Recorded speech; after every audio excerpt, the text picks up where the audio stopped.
উনি বললেন, আমির আল মুমিনিন, আপনার অতীতের খবর আমি শুনতে চাই। আপনি অতীতে কেমন ছিলেন? ওমর ফারুক বললেন, অতীতে আমি খালার বাড়িতে রাখালি করতাম, ছাগল নিয়ে মাঠে ময়দানে যাইতাম, সন্ধ্যার সময় যখন ফেরত আসতাম খালা আমার ছাগলের পাল গুনে 2-4টা কম পড়ে গেছে। আমার কান ধরে বলতো, ওমর কয়টা নিয়ে গেছিলা, কয়টা ফেরত আনলে? আমি আবার দৌড় দিতাম, ওই পাহাড়ি এলাকায় খুঁজে খুঁজে ছাগলগুলো নিয়ে যখন খালারে জমা দিতাম, খালা মাথার চুল ধরে বলতো, ওমর যেই ভুল আজকে করেছো এই ভুল যদি আগামীকাল করো তোমার রাখালির চাকরি আমি ক্যান্সেল করে দিব। আমি তখন খালার পা ধরে বলতাম, খালা এ রাখালির চাকরি ক্যান্সেল করে দিলে আমি থাকবো কোথায়, খাবো কি? যে ওমর একদিন রাখালির চাকরি রক্ষা করার জন্য খালার পা ধরে কেঁদেছে, আজকে সেই ওমরকে আল্লাহ অর্ধ পৃথিবীর খলিফা বানাইছে। এটা ওমরের যোগ্যতায় নয়, এটা কেবলমাত্র আল্লাহর কোরআনের ওসিলা। এখন আপনারা বলেন, এ কোরআনের পাওয়ার আছে না নাই? কিন্তু আমাদের বাংলাদেশে আবু জেহেল মার্কা যারা দল করে, তারা মানুষের আইনের মধ্যে পাওয়ার খুঁজে। মানুষের আইনে কোনো পাওয়ার নাই, সমস্ত পাওয়ার হচ্ছে আল্লাহর আইনে। জোরে কোন কথা ঠিক কিনা? আল্লাহর আইনের কেমন পাওয়ার? এই মাইকের সাউন্ড এরকম হয় কেন বাবা? মাঝে মধ্যে জোরে হয়, ভম ভম করে, এরকম হয় কেন? আল্লাহর আইনের কেমন পাওয়ার একটু দেখবেন না? কি দেখার দরকার আছে না? আমরা তো সামনে ভবিষ্যতে হাসিনার মতন ফ্যাসিড যেন না পাই, সব জায়গা হলো শেষ। আগামীতে আমরা একটু কিছু সময়ের জন্য দেখতে চাই আল্লাহর কোরআনের বাংলাদেশ। এই জন্য একটু মনোযোগ দিয়ে শোনা লাগবে যে কোরআনের পাওয়ারটা কি। এখন যদি আমরা না বুঝাই তাহলে আপনারা চিন্তা করবেন, আমার এলাকার কিছু লোক যা বলতেছে, মেয়ে মানুষ হোক, যে কোরআনের দলকজন ভোট দিস না, তোর কিন্তু ঘর থেকে দাঁড়াবার দিবি না, এমন ভাবে ঘর বন্দি করবি। বেয়ান আমাদের যা বলতেছে, খবরদার কোরআনের দলকজন ভোট দিস না, এরা কিন্তু নামাজ কায়েম করবি, আর নামাজ কায়েম করলে তোর 5-7 বেড়া কিন্তু নামাজে বানাবি। এখন এরা চিন্তা করতেছে, তাহলে তো যা আসলো তাই ভালো। হায় হায় রে আল্লাহর বান্দা, নামাজ, ইন্না সলাতি ওয়া নুসুকি ওয়া মাহইয়ায়া ওয়া মামাতি লিল্লাহি রাব্বিল আলামিন। এই নামাজ আপনারা জানেন না, যার কারণে বেনামাজি বুঝবার পারতেছে না। একটা বার যদি বাংলাদেশে নামাজ কায়েম হয়ে যায়, ফালিয়াবুদু রাব্ব হাযাল বাইত আল্লাযী আত'আমাহুম মিন জু'ইন ওয়া আমানাহুম মিন খাউফ। আল্লাহু আকবার। ওই ঘরের মালিকের তোমরা গোলামি করো। 2টা পুরস্কার তোমাকে সাথে সাথে দেওয়া হবে। 1 নম্বর পুরস্কার হলো তোমাদের রেজেকের কোনো পেরেশানি করা লাগবে না, আর 2 নম্বর পুরস্কার হলো ভারত, আমেরিকা, রাশিয়া, ব্রিটেন, ফ্রান্সের কোনো ভয় তোমাদের কলিজার মধ্যে থাকবে না। পুরোপুরি নিরাপত্তা আল্লাহ দিয়ে দিবে। জোরে কোন কথা ঠিক কিনা?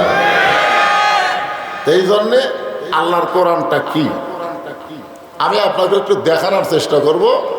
আমার মা বোনেরা যারা পর্দা আছেন, আপনাদেরও আলোচনা আছে ইনশাআল্লাহ। হযরত ওমর অর্ধ পৃথিবীর খলিফা হয়ে আছে, কোরআন তাকে আজকে অর্ধ জাহানের খলিফা বানায় দিয়েছে। তার কোনো যোগ্যতা নাই, একটা রাখালি করতে পারতেছিল না। জোরে কোন কথা ঠিক কিনা? কয়টা ছাগল ঠিক মতো আনবার পারে না, তাই বাংলাদেশের মতন 96টা রাষ্ট্রের খলিফা হয়েছে শুধুমাত্র কিসের ওসিলায়? হ্যাঁ, এখন সেই কোরআনটা দেখতে কেমন আপনারা তো খালি শুনে যাচ্ছেন। 50 বছর সাইদি হুজুর কোরআন শুনেছে। জোরে কোন কথা ঠিক কিনা? এখনো বাংলাদেশের সব বক্তারা কোরআন শোনাইতেছে, কিন্তু আমরা তো কেউ দেখিনি। আগামীতে আমরা দেখার চেষ্টা করতেছি। জোরে কোন ঠিক কিনা?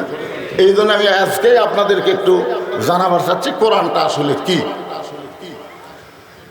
হযরত ওমর ছদ্মবেশে মদিনার অলি গলি ঘুরতেছেন আল্লাহর কোরআন দেখার জন্য।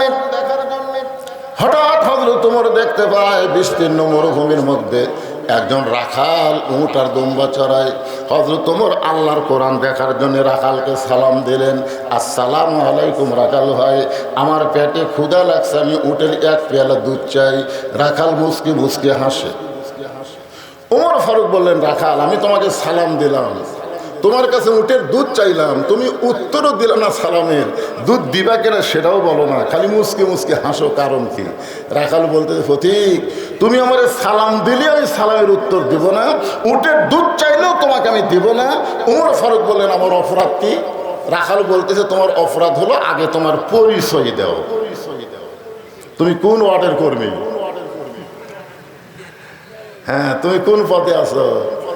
তুমি কর্মী হসো না সাথী হসো না সদস্য হসো না অগ্রসর কর্মী না রোকন প্রার্থী? এরকম পরিচয় দেয় কি দেয় না? দরেকান দেয় কি দেয় না? হ্যাঁ, এখন বলতেছে তোমার সালামের উত্তর দেবো না, উটের দুধও দিবার পারবো না, আগে জানতে হবে তোমার পরিচয়।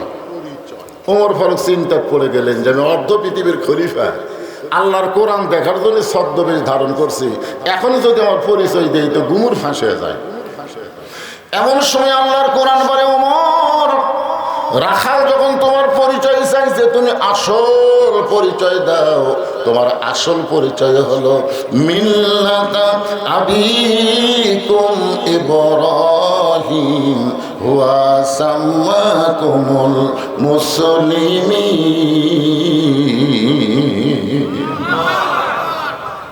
কি পরিচয়? আসল পরিচয় হলো তোমার জাতির পিতা ইব্রাহিম তোমার নাম রেখেছে মুসলমান। তাহলে আমরা এখানে যত মানুষ বসে আছি, আওয়ামী লীগ করেন, বিএনপি করেন, জাতীয় পার্টি করেন, জামাত করেন, তাবলিগ করেন, পীর মুরিদি করেন, আপনাদের আসল পরিচয় কি? আরো জোরে, জোরসে বলুন, জোর হলো না, আরো জোরে। মুসলমান মানে কি? কার কাছে বুঝে শোনা কম। ওমর ফারুক বললেন, রাখাল আমার পরিচয় যখন শুনবার চাচ্ছ, আমার পরিচয় হলো আমি একজন মুসলমান। রাখাল মুসকে মুসকে হাসি আর বলে, আসল না নকল? ওমর ফারুক বলে, রাখাল মুসলমান তো মুসলমানই, এর মধ্যে আসল নকল কি? রাখাল বলতেছে, আসল মুসলমান যারা হবে তারা চাওয়ার ব্যাপারে সতর্ক থাকবে, আসল মুসলমান জীবন দিবে, কিন্তু রাষ্ট্রপতির কাছে বাঁচার দরখাস্ত লিখবে না। আসল মুসলমান দরকার হলে জীবন দিবে, কিন্তু বাতিলের সঙ্গে আপোষ করবে না। জোরে জন কথা ঠিক? তুমি যদি আসল মুসলমান হও, তুমি দুধ চাইছো কার কাছে? ওমর ফারুক চমকে উঠছে।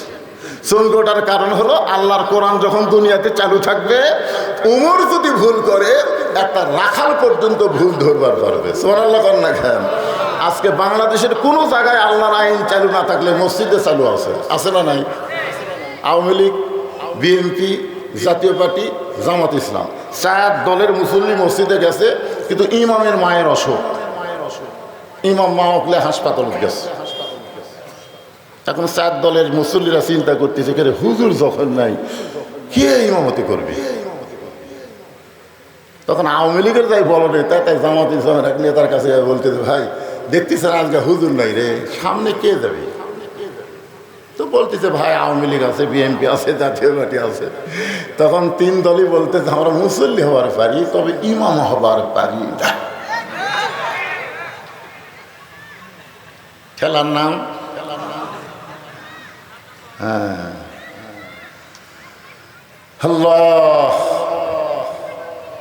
কি আইন আল্লাহর ঘরের মধ্যে দেখে, যোগ্য লোককে সামনে দিচ্ছে, আর বাইরে আসে সারা খাড়া হয়ে পেশাব করে। আমার নেতার চরিত্র চোরের মতন পবিত্র, নামাজ পড়ে না এক ওয়াক্ত। আর আল্লাহর ঘরের মধ্যে গিয়ে দেখতেছে সামনে যাওয়ার উপযুক্তকে, মসজিদে যাদেরকে সামনে দিবেন সমাজেও তাদেরকে সামনে দেওয়া লাগবে। ধরে কোন কথা ঠিক কিনা? এখন মনে করেন ইমাম সাহেব দাওরা পাস, টাইটেল পাস, আসরের নামাজ হলো 4 রাকাত। কয় রাকাত? 2 রাকাতে ইমাম বসেছে, আবার 3 রাকাতে বসে গেছে। বসা লাগবে 2 বার, 2 রাকাত 4 রাকাত, জোরে গান ঠিক কিনা? কিন্তু ইমাম 3 রাকাতে যেই মাত্র বসেছে, সামনে কাতারের মুসল্লির খেয়াল নেই। সামনে কাতারের মুসল্লি মনে করতে যে হুজুর যাতাই, কিন্তু 3 নম্বর কাতারে এক অটো ভ্যান চলায়, ওই কয় কেনে আসরের নামাজে 2 বৈঠক, 2 রাকাত 4 রাকাত, হুজুর যে 3 রাকাতে বসলো, আল্লাহু আকবার। যে আল্লাহু আকবার কাছে ইমাম মনে মনে কয় টাইটেল পাস দাওরা পাস রে, তুই যতই লোক মাদে 41 সালের আগে উঠবো না।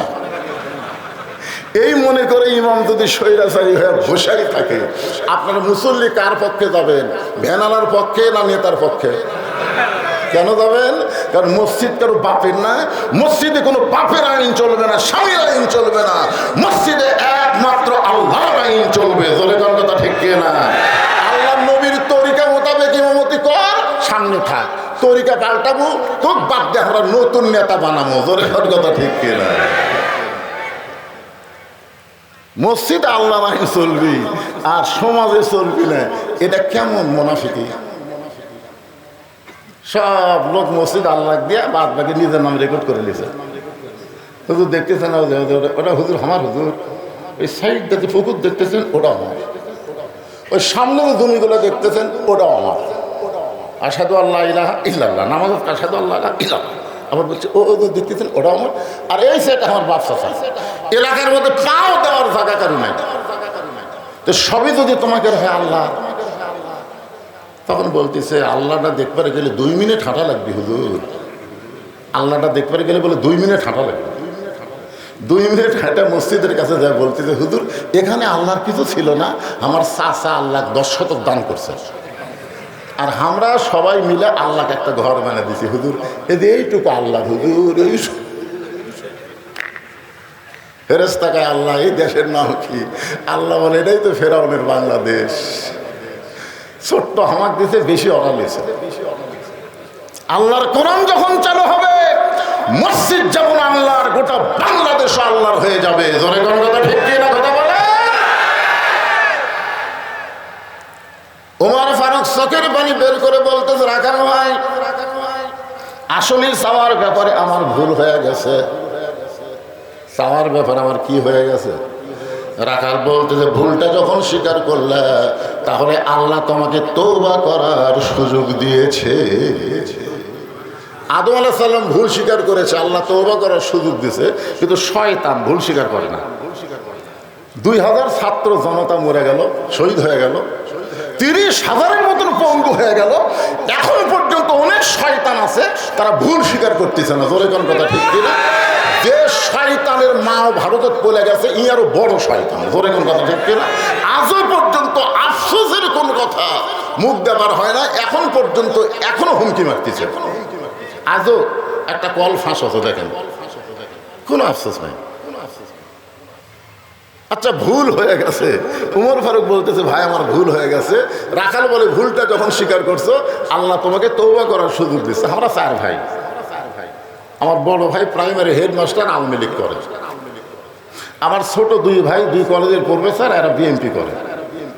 5ই আগস্টের পরে আমার বড় ভাই আমার মাদ্রাসা মসজিদে বিকেলবেলা ঢুকলো, আমি সিসি ক্যামেরাতে দেখলাম, আসে না সব, কিন্তু ঢুকলো। আমি আস্তে আস্তে নামে মসজিদের দরজার গিয়ে বললাম ভাই খবর কি? বলে তওবা কর্ম ভাই, ভুল স্বীকার করে তওবা কর্ম ভাই। বলে কি ভুল স্বীকার করে? না, যেই দলের মেম্বার থেকে প্রধানমন্ত্রী বলে যায়, এই দল তার আমি নাই। বিশ্বাস করেন কোরআন আমার সামনে, আমার ভাই আল্লাহর ঘরের মধ্যে আমার কাছে তওবা পড়ে আল্লাহর দলে ভর্তি হলো। তো ভুল স্বীকার করার সুযোগ আছে তো। যারা আল্লাহর কোরআনের দল বাদ দেয় অন্য দল করতেছেন, ভুল স্বীকার করে ফিরে আসতে হবে আল্লাহর দিকে। ধরে কোন কথা ঠিক কিনা? মরা লাগবেই। আল্লাযী খালাকাল মাউতা ওয়াল হায়াতা, মরা লাগবেই। আল্লাহ বলেছেন লা তামুতুন্না, মৃত্যুবরণ করো না, ইল্লা ওয়া আনতুম মুসলিমুন। মুসলমান হয়ে মরা মানে আল্লাহর প্রতি আত্মসমর্পণ করে মরা। ধরে কোন কথা ঠিক কিনা? ওমর ফারুক বলে রাখাল তখন আমি তওবা করতেছি। রাখাল বলে তুমি মূর্খ মানুষ, তুমি তওবা কেমনে করবা? আমি তওবা করাই, তুমি আমার সঙ্গে তওবা পড়ো। ওমর ফারুক বলে আমি মূর্খ, এ কথা তোমার কে কইছে? রাখাল বলে চাওয়ার ব্যাপারে যে সতর্ক হয় না, এই সবচাইতে বড় মূর্খ। আপনার বলেন তো, যারা দয়াল বাবা দরবারেতে কেউ ফিরে না খালি হাতে, এরা কি? জোরে করে এরা কি? আরো জোরে, জোরসে বলুন। আর একটা মূর্খ আছে, আল্লাহর ধন নবীরে দিয়া, আল্লাহ আছে গায়েব হইয়া, নবীর ধন খাজা নিয়া শুয়ে আছে আজমিরে, কেউ ফিরে না খালি হাতে, খাজা রে তোর দরবারেতে। আমরা সবাই বলবো, কেউ ফিরে না খালি হাতে, আল্লাহ তোমার দরবারেতে। সবাই বলেন, কেউ ফিরে না খালি হাতে, আল্লাহ তোমার দরবারেতে, আমার দয়ার আল্লাহর দরবারেতে কেউ ফিরে না খালি হাতে, আল্লাহ আল্লাহ। কি জিকির করা যাবে না? সাইজ মতো করা লাগে। ওমর ফারুক বললেন, রাখাল ভাই, তাহলে তুমি আমার তওবা পড়ায় দাও। এবার রাখাল হযরত ওমরকে তওবা পড়াচ্ছে। ওমরের চোখ দিয়ে দর দর করে পানি পড়তেছে। পানি পড়ার কারণ হলো, আল্লাহর কোরআন যখন দুনিয়াতে চালু থাকবে, ওমর যদি ভুল করে একটা রাখাল পর্যন্ত তওবা পড়ানোর সুযোগ পাবে। যারা মাগরিব এশার নামাজ পড়েননি, এখানে বসে থেকে ওয়াজ শুনতেছেন, মাগরিবও পড়েননি, এসব পড়েননি, ফজরও না পড়ার নিয়ত করে বসে আছেন। আর যারা মাগরিব এসা পড়েছেন, যেভাবে পড়া দরকার সেভাবে হয়তো পড়বার পারেননি, কারণ বাংলাদেশে এখনো নামাজ কায়েম হয়নি। আমরা চোরের মতন পড়তেছি, বাপ পড়ে, বেটা পড়ে না, দাদা পড়ে, লাতি পড়ে না। জোরে কোন কথা ঠিক কি? একজনের নামাজ হচ্ছে না। তো আনফুসাকুম আহলিকুম নারা, জাহান্নামের আগুন থেকে বাঁচতে গেলে বাবা তুমি একলা নামাজ পড়ে বাঁচবে না তো, তোমার বেটাকে 7 বছর থেকে তালিম দেওয়া লাগবে, 10 বছর থেকে ঘাড় ধরে নামাজ ধরার লাগবে। জোরে কোন কথা ঠিক কি? তাহলে যারা পড়িনি তারা তো পড়িনি, আর যারা পড়ছি তারা পড়ার মতন পড়িনি, পাস করবো না, ফেল করবো। এই জন্যে সকলে মিলে আমরা একসাথে তওবা করি। অসুবিধা আছে? তাহলে সবাই বলেন, আস্তাগফিরুল্লাহ আস্তাগফিরুল্লাহাল্লাযী লা ইলাহা ইল্লা হুয়াল হাইয়্যুল কাইয়্যুম ওয়া তুবু ইলাইহি, আস্তাগফিরুল্লাহ রাব্বি মিন কুল্লি যামবি ওয়া তুবু ইলাইহি। ওমর ফারুক তওবা করার পরে বলতেছে, রাখাল ভাই, আল্লাহর হস্তে ওটের 1 পেয়ালা দুধ দাও, যেই দুধটা পান করে ক্ষুধা তৃষ্ণা নিবারণ করতে চাই। রাখাল মুসকি মুসকি হাসে। ওমর ফারুক বলে, আমার হাসো কেন? বলে, হাসার কারণ হলো তওবা করার পরে তুমি আবার মুনাফিকি করলে। যেই বলছে মুনাফিক, ওমর ফারুকের চেহারা রক্তের মতো লাল হয়ে গেছে। আপনার বলেন তো, কাফের ভালো না মুনাফিক ভালো?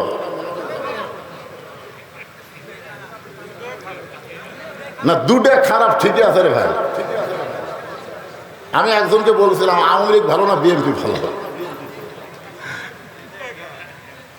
কি করবেন? আরে পাগলা, এই দুটার মধ্যে তো একটা ভালো আছে, আছে না? না কথা না, কাফের থাকবে জাহান্নামের উপরে আর মুনাফিক থাকবে জাহান্নামের তলে। কাফের রাজা পেশাব পায়খানা করবি, মুনাফিক তলে থেকে খাবি। সাহাবীরা বললেন, হুজুর এই বদমাইশ মুনাফিক কোন দল থেকে বের হবে? আল্লাহ রাসূল বলেন, মুসলমানের মধ্যে মুনাফিকের আবাদ হবে। তাহলে মুনাফিকের আবাদ আমাদের মধ্যেই। সামনে আসছে শুভ দিন, চিন্তা ভাবনা করে নিন। আমার ভোট আমি দিব, যাকে খুশি তাকে দিব, তা চলবি না। আমার ভোট আমি দিব দেখে শুনে বুঝে দেবো। জোরে কোন কথা ঠিক কিনা? ওমর ফারুক চেহারা রক্তের মতন লাল করে বলে, রাখাল, আমার মধ্যে মুনাফিকের কি দেখলাম? রাখাল বলতেছে, লিমা তাকুলু মা লা তাফালুন, লিমা তাকুলু মা লা তাফালুন, তোমার মুখের সাথে মনের মিল নেই। ওমর ফারুক বললেন, কেমনে? রাখাল বলতে, তুমি সত্যি করে বলো তো, আমি কোটের মালিক। তুমি সত্যি করে বলো, আমি কোটের মালিক। আমি যদি উটের মালিক হইতাম, তুমি আমাকে রাখাল বললে কেন? আর যখন আমাকে রাখাল বলছো, তখন তোমার মন বলতেছে আমি উটের মালিক না।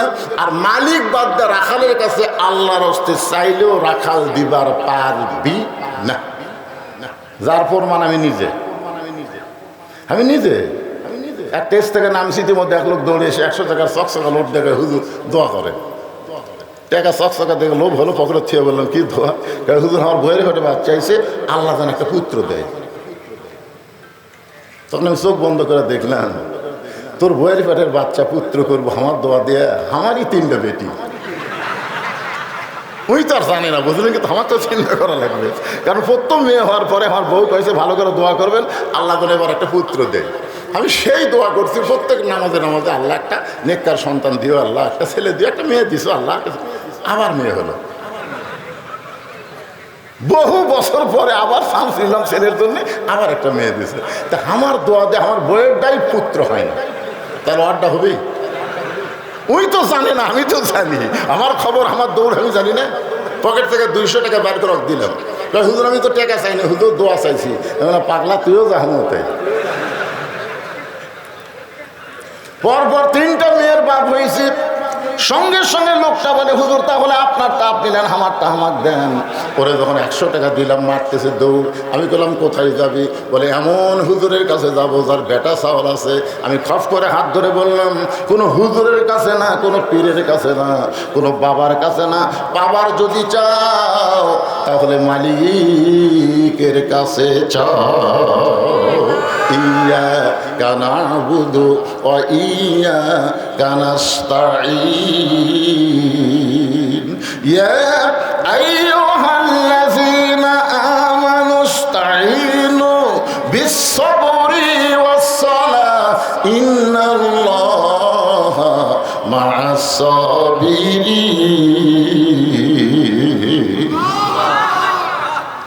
ওমর ফারুক বলতেছে, রাখাল তাহলে কি খবর? রাখাল বলতেছে, কোনো দুঃসম্পদ না, এখান থেকে 10 মাইল দূরে মালিকের বাড়ি।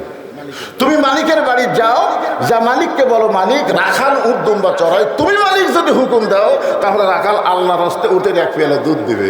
উমর ফারুক বলে, রাখাল অত দূর কষ্ট করে মালিকের বাড়ি যাওয়ার দরকার নেই।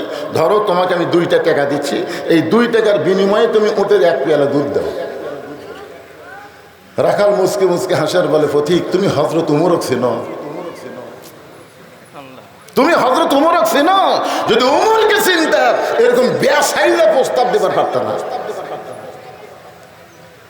উমর ফারুক বলে, মানে রাখাল ভাই তুমি জানো না উমরের গুপ্ত বাহিনী দূর দিকে দূর দেখতে পায়, যে তুমি আমাকে 2 টাকা ঘুষ দিছো আর আমি মালিক বাদ দিয়ে তোমাকে 1 পেয়ালা উঠে দুধ দিলাম, তাহলে তোমাকেও ধরবে আমাকেও ধরবে। এই বুড়া বয়সে তুমি ধরা পড়বার চাও? উমর ফারুক বলে, রাখাল ভাই তার একটা কাজ করি, চলো আমরা 2 জন গুহার মধ্যে যাই। এই গুহার মধ্যে গিয়ে তোমাকে গোপনে 2 টাকা দেব, তুমি গোপনে উঠে 1 পেয়ালা দুধ দিবে। উমরের গুপ্ত বাহিনীও দেখতে পাবে না, তোমার মালিকও জানতে পারবে না। রাখাল চিল্লায় বলে, ভণ্ড ভণ্ড তুমি ভণ্ড। উমর ফারুক বলে, রাখাল আমার মধ্যে ভণ্ডামির কি দেখলা? রাখাল বলে, পথিক উমরের গুপ্ত বাহিনী যেখানে দেখতে পায় না, আমার মালিক যেখানে জানতে পারে না, রাখালের আল্লাহ সেখানে দেখতে পায়। সঙ্গে সঙ্গে হযরত তোমার মারছে দৌড়, এক দৌড়ে পাহাড়ের পাদদেশে গিয়া 2 রাকাত নামাজ পড়ে আল্লাহর কাছে কাঁদতেছে আর বলতেছে, আল্লাহ তোমার কোরআন এত সুন্দর, তোমার কোরআন এত সুন্দর। তোমার কোরআন যখন দুনিয়াতে চালু থাকে তখন কেউ না দেখলেও আল্লাহ দেখে, এ বিশ্বাস মুমিনের অন্তরে থাকে। সুবহানাল্লাহ। এই কোরআন যখন চালু থাকবে তখন কেউ না দেখলেও কে দেখবে? আল্লাহ। তখন আমি রাখালকে দেখি নাই, রাখালের ভিতরে তোমার কোরআনের আমল দেখতে পাই। আল্লাহ তোমার কোরআন এত সুন্দর। ওমর ফারুক যখন কাঁদতেছে এমন সময় রাখাল পিছনে গিয়া বলতেছে, যতই কান্দো উটের দুধ দেওয়া গেল না। ওমর ফারুক বলে, রাখাল ভাই উটের দুধের কোনো দরকার নেই, বরং তোমার কাছে আমি জানতে চাই, তুমি না দেখা আল্লাহকে কলিজার মধ্যে জায়গা দিয়ে তুমি যে আল্লাহর কোরআন অনুযায়ী চলতেছো, আহসানু আমালা সুন্দর আমল করতেছো, এর বিনিময়ে তোমার চাহিদা কি? একটা চাহিদা আছে না নাই? আল্লামা সাঈদ হুজুরের চাহিদা কি? তাকে বহুবার বলা হয়েছিল, এই কথাগুলো বাদ দেন, আপনি ধর্মমন্ত্রী হবেন, আপনি কি হবেন, সব পদ দেওয়া হবে। তিনি একটা কথাই বলেছিলেন, সব বর্জন করব, আল্লাহ নবীর হক কথা বাদ দিব না। জোরে কোন কথা ঠিক কিনা? 13 বছর জেলের মধ্যে থুলো, তারপর জেল থেকে বের করে হাসপাতালে হত্যা করলো। তার চাহিদা কি? চাহিদা কত? চাহিদা নাই। ওয়াজ করে সিরাজগঞ্জ রোডে আইছি, টাঙ্গাইলের চমচম দিয়ে। আমার বউ রাত তখন 1:30 বাজে মোবাইল করে বলতেছে, হুজুর খবর কি? আমি বললাম রোডে আইলাম, আজকে 2 কেজি টাঙ্গাইলে চমচম কিনছি। বউ বলতেছে বাড়ির যান আসেন না। আমি বললাম কেন? বলে সন্ধ্যা থেকে পুলিশ খুঁজতেছে। পুলিশ খুঁজতেছে, আপনি আজকে বাড়িতে আসেন না। চিন্তা করলাম বাচ্চা কাচ্চার জন্য মিষ্টি কিনলাম, বাড়ির জবাব দেবে না, কি করি? শ্বশুরকে কল করলাম, আব্বাজান। আমার শ্বশুর বলতে হঠাৎ এত রাত্রে মোবাইল। আমি বললাম আজকে একটু আপনার বাসার যাবার চাই। শ্বশুর বলতেছে দরকার নাই, কারণ তোমাকে পুলিশ খুঁজতেছে। বন্ধু বান্ধব খেয়েও বাড়িতে জায়গা দিল না, গাড়ি জঙ্গলের মধ্যে থুয়ে আলুর বাগুড়ের মধ্যে কম্বল পরে ঘুম পারলাম। চাহিদা কি?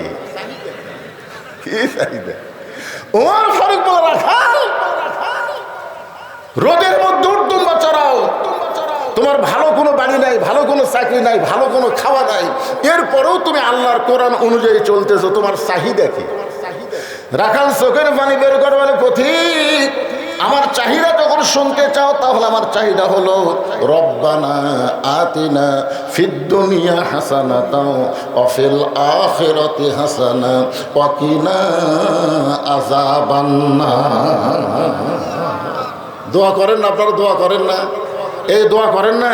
তাহলে সবাই বলেন রব্বানা আতিনা ফিদ দুনিয়া হাসানাতাও ওয়া ফিল আখিরাতি হাসানা ওয়া কিনা আযাবান্নার।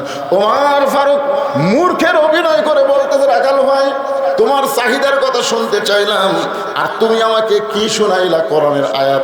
এই কোরআনের আয়াত দিয়ে তুমি কি বুঝাবার চাও? রাখাল বলতেছে তুমি আসলে মূর্খ।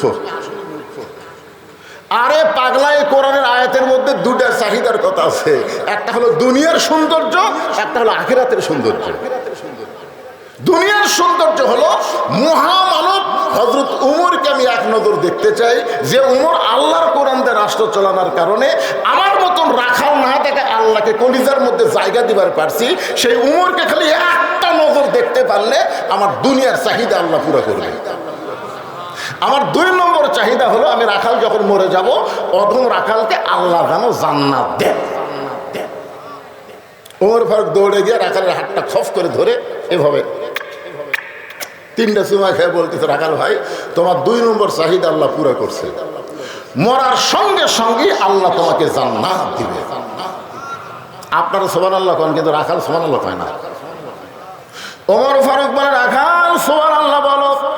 রাখাল সুবহানাল্লাহ বলে না, সঙ্গে সঙ্গে ওমর ফারুক আল্লাহর কোরআন তেলাওয়াত করতেছে।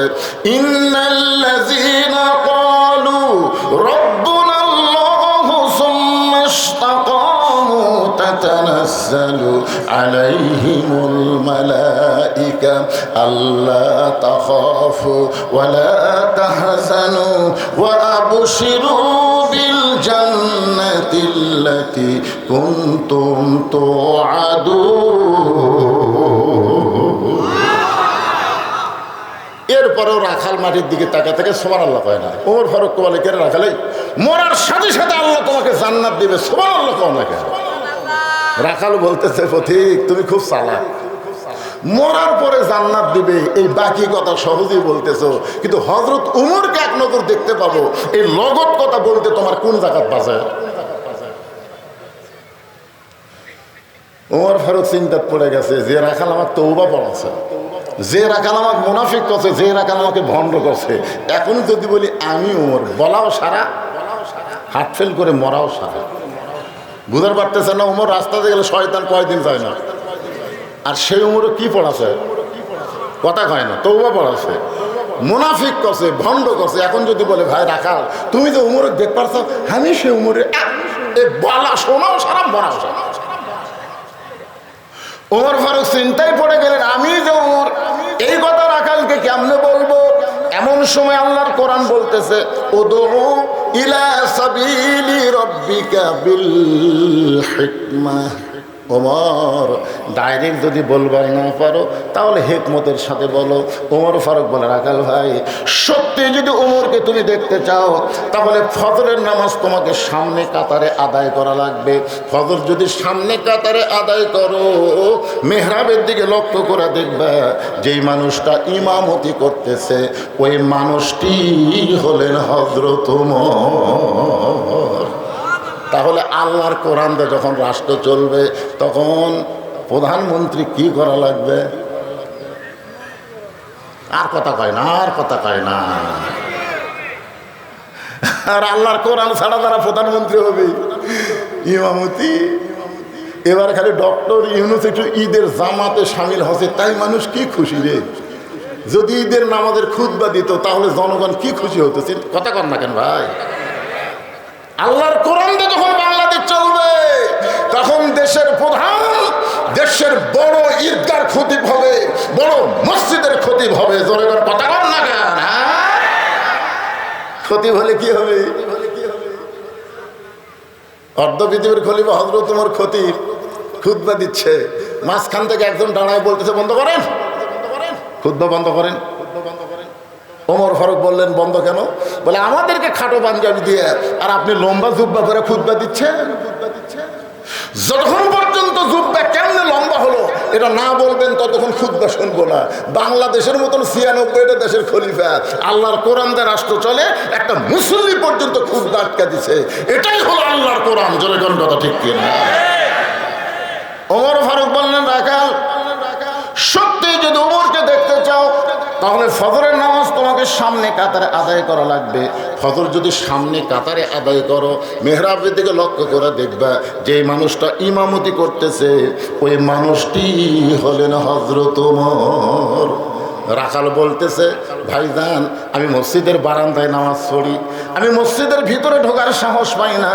মসজিদের মধ্যে দামি দামি সাহাবি, ওই দামি দামি সাহাবির মধ্যে আমি একটা রাখাল কেমনে যাই? মসজিদের মধ্যে একটু মনোযোগ দিয়ে শুনবেন, বিরক্ত হচ্ছেন? আমি হলাম একজন রাখাল, ইনাদের মধ্যে একটু, কমিটির মধ্যে একটু চিন্তা হচ্ছে। সে চিন্তাটা কি বুঝতে পারছি। আমি কিন্তু কানা বক্তা নই, আমার কিন্তু চোখ আছে। আমি শ্রোতার দিকে খেয়াল করে দেখতেছি, শ্রোতারা দুই একজন আসতেছে, বসতেছে, উঠতেছে না কেউ। ওই দিকে কতগুলো খালি হো হো মারতেছে। ওরা কি ব্যাগ নিয়ে আসে নাকি? আচ্ছা, আপনার ব্যাগ পার্টি রেডি আছে? ব্যাগ পার্টি, এই ব্যাগ আলারা কোথায় রে? কমিটির মধ্যে একটু চিন্তা ভাবনা করতেছে, হুজুর যে ওয়াজ ধরলো এই ওয়াজ তো খুবই শেষ হবি না। আমি কিন্তু ওয়াজ শেষ পর্যন্ত করবো, তাতে যদি 10টা লোক থাকে তাহলে ওয়াজ শেষ পর্যন্ত করা লাগবে। আগামীকাল পর্যন্ত বাঁচার গ্যারান্টি আমার নাই। জোরে কথা কর না কেন ভাই? জান, আমি এই ওয়াজ থিয়া বলবো আগামী বছর আবার দাওয়াত, আগামী বছর বইয়ের কাছে বলে যাচ্ছি মাপ দাও, বাড়িতে আসবার নাও পারি। এতদিন পুলিশ ধরার চিন্তা করছে, এখন আজরাইল ধরার চিন্তা করো। জোরে কথা ঠিক। তো ব্যাগালা পার্টি কোথায়? ভিতরে নামো তো বাবা, নামো। এই ছেলেরা 2 দিন ব্যাপী তাফসীরুল কোরআন মাহফিল করতেছে, শুধুমাত্র কোরআনকে ভালোবেসে। আপনাদের কাছে ব্যাগ যাবে, রুমাল যাবে, কারা কারা 1 টাকাও দিবেন না তারা হাত তোলেন তো দেখি। যারা 1 টাকাও দিবেন না তারা হাত তোলেন। আর যারা 10 টাকা, 20 টাকা, 50 টাকা, 100 টাকা দিবেন, এরকম দিবেন নিয়ত করেছেন, তারা হাত তোলেন তো দেখি ভাইজান, তারা হাত তোলেন তো। এই দেখেন তো হাত তোলা কেন বাকি আছে? তাহলে টাকার বস্তা হবে বারে, কেরা আপনারা তোলেন, আপনিও তোলেন। এটি আসলে আমরা দেবো না, আমরাও দেবো তো।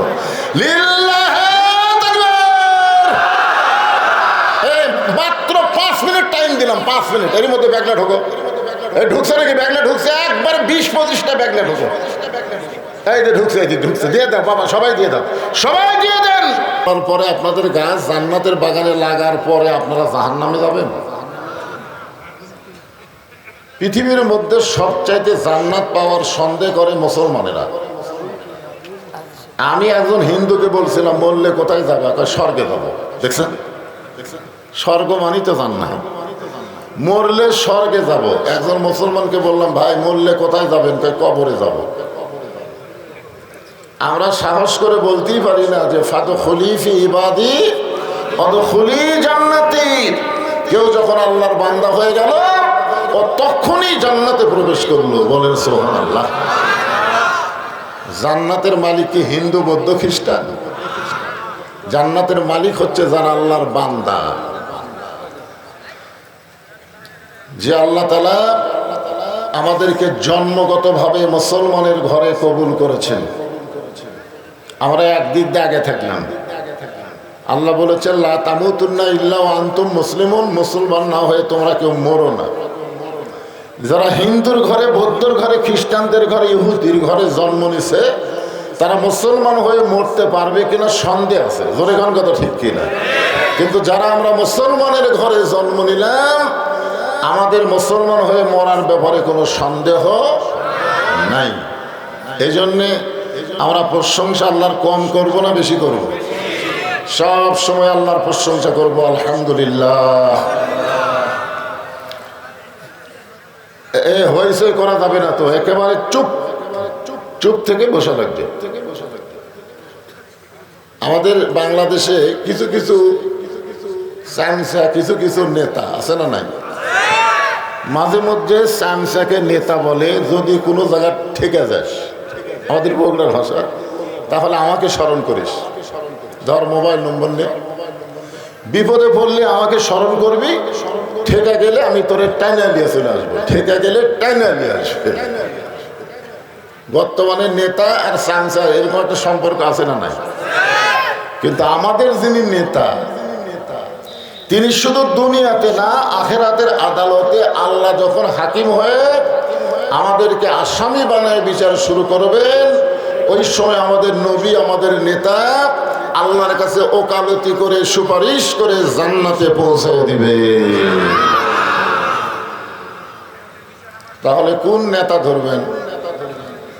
কবরের মধ্যে গেলে প্রশ্ন করবে, আমার নাবিউকা, তোমার নবীকে। যখন বলবেন মোহাম্মদ রাসূলুল্লাহ, তখন বলবে তোমাকে নেতাকে।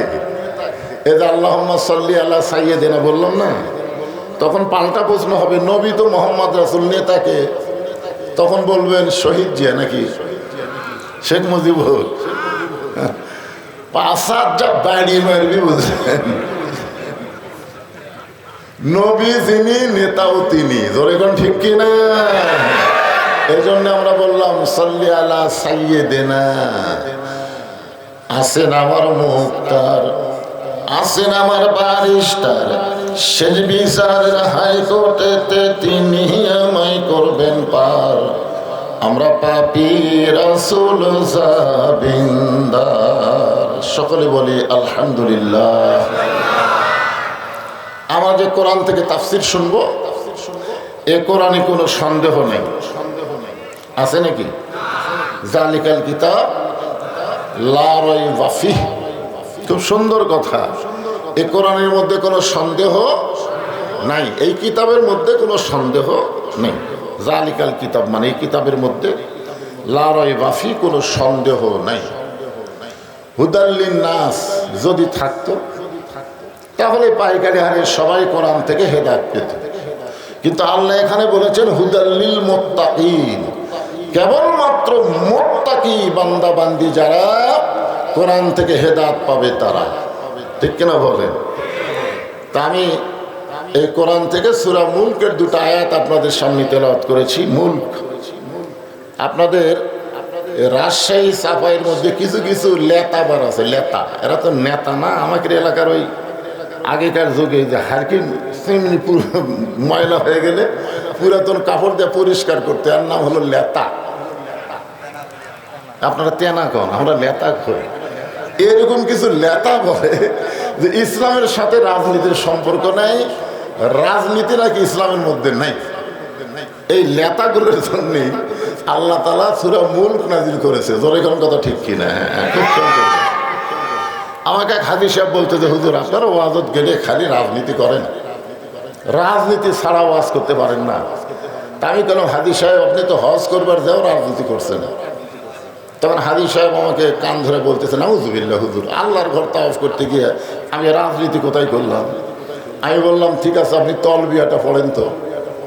তালবিয়াটা পড়েন, লব্বাইক আল্লাহুম্মা লব্বাইক লব্বাইক লা শারীকা লাকা লব্বাইক ইন্নাল হামদা ওয়ান নি'মাতা লাকা ওয়াল মুলক লা শারীকা লাক। আমি হাজী সাহেবকে বললাম, এই লাকা ওয়াল মুলক লা শারীকা লাকার অর্থ কি? হুজুর সবাই পড়ে গেছে, আমিও পড়ছি, অর্থ তো বুঝিনি। এই অর্থ বুঝুননি দেখেই বক্তাদের হক কথা রাজনীতি কর। ওই জায়গায় আপনি বললেন রাজনীতির ভিতরে, রাজত্বের ভিতরে একমাত্র আল্লাহ ছাড়া আমি অন্য কাউকে স্বীকার করি না। আপনি হজের আগে যে দল করেন করেন, কিন্তু হজের পরে একমাত্র আল্লাহর দল না করলে আপনার হজ আল্লাহ কবুল করবে না। কারণ যে কাবা ঘরের সামনে আপনি স্বীকার করলেন লাকাওয়াল মুলক লা শারিকা লাক, আর কাবা ছাড়া বাংলাদেশে আইসা আপনি মানুষের দল করবেন, আল্লাহ ঠেকাও পড়েনি আপনার হজ কবুল করা। তরিকার কথা ঠিক কি না? এখন এই পবিত্র কোরআনে একটা সূরা দিলেন আল্লাহ, মুলক। মুলক মানে রাজ্য, রাজত্ব। আল্লাহ তাআলা বলতেছেন তাবারাকাল্লাযী বিয়াদিহিল মুলক। গোটা পৃথিবীর রাজত্ব, কর্তৃত্ব, মালিকানা একমাত্র কার হাতে? আমেরিকার হাতে, ভারতের হাতে, ইসরায়েলের হাতে? ইসরায়েলে যে আগুন জ্বলতেছে, এখন ইসরায়েল খালি আফসোস করে মুসলমানকে খুঁজতেছে। ভগবান দিয়ে কাম হচ্ছে না, ঈশ্বর দিয়ে আগুন বাড়ে যাচ্ছে, গড় দিয়ে আগুন খালি দৌড়ে দৌড়ে আসতেছে।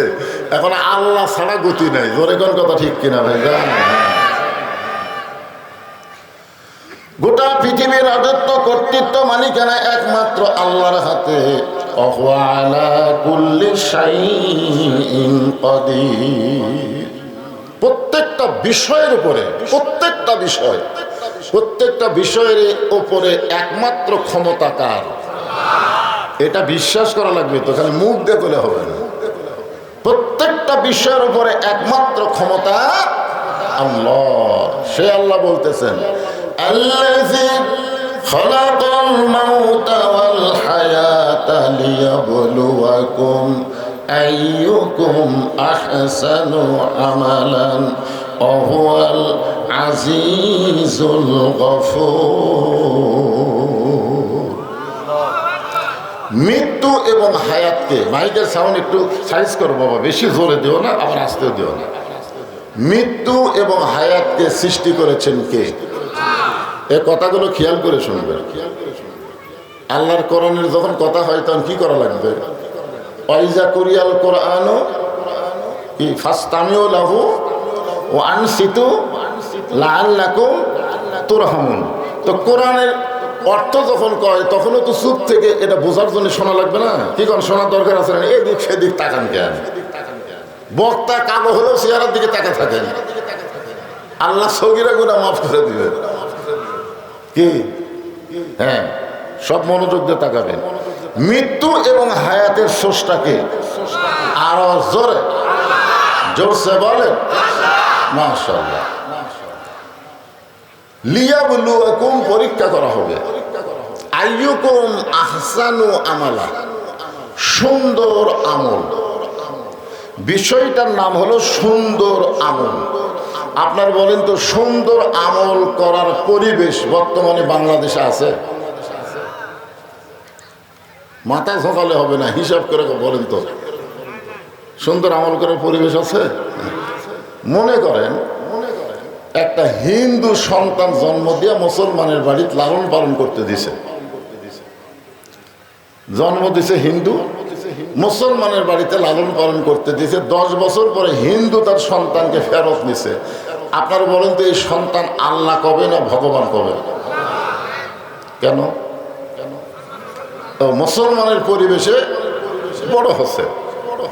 আচ্ছা, একটা মুসলমান তার সন্তানকে জন্ম দিছে, দিয়ে হিন্দুর বাড়িতে লালন পালন করতে দিছে। 10 বছর পরে মুসলমান তার সন্তানকে ফেরত নিছে। আপনার বলেন তো, এই সন্তান আল্লাহ কবে না ভগবান কবে? তার মানে বোঝা গেল, জন্ম দিলেই হিন্দু মুসলমান হয় না, হিন্দু মুসলমান হয় পরিবেশের কারণে। বর্তমানে আমাদের বাংলাদেশে যে পরিবেশ চলতেছে, আপনি একটু চিন্তা করে কম তো, এটা মুসলমানের পরিবেশ না হিন্দুর পরিবেশ? তাহলে পরিবেশ পাল্টান লাগবে। কি দিয়ে পাল্টাবেন? এই জন্য আল্লাহ বলতেছেন লিয়াবলুয়াকুম, তোমাদের পরীক্ষা করা হবে।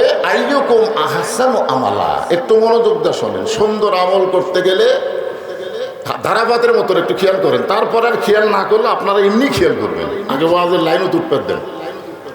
সুন্দর পরিবেশ তৈরি করতে গেলে সুন্দর একটা সমাজ লাগবে। কথা কর, লাগবে কি লাগবে না?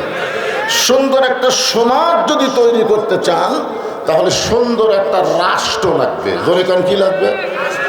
সুন্দর একটা রাষ্ট্র যদি তৈরি করতে চান তাহলে মানুষের তৈরি আইন দেওয়া হবে না, আল্লাহর কোরআন লাগবে। জোরে কান কথা ঠিক কি না?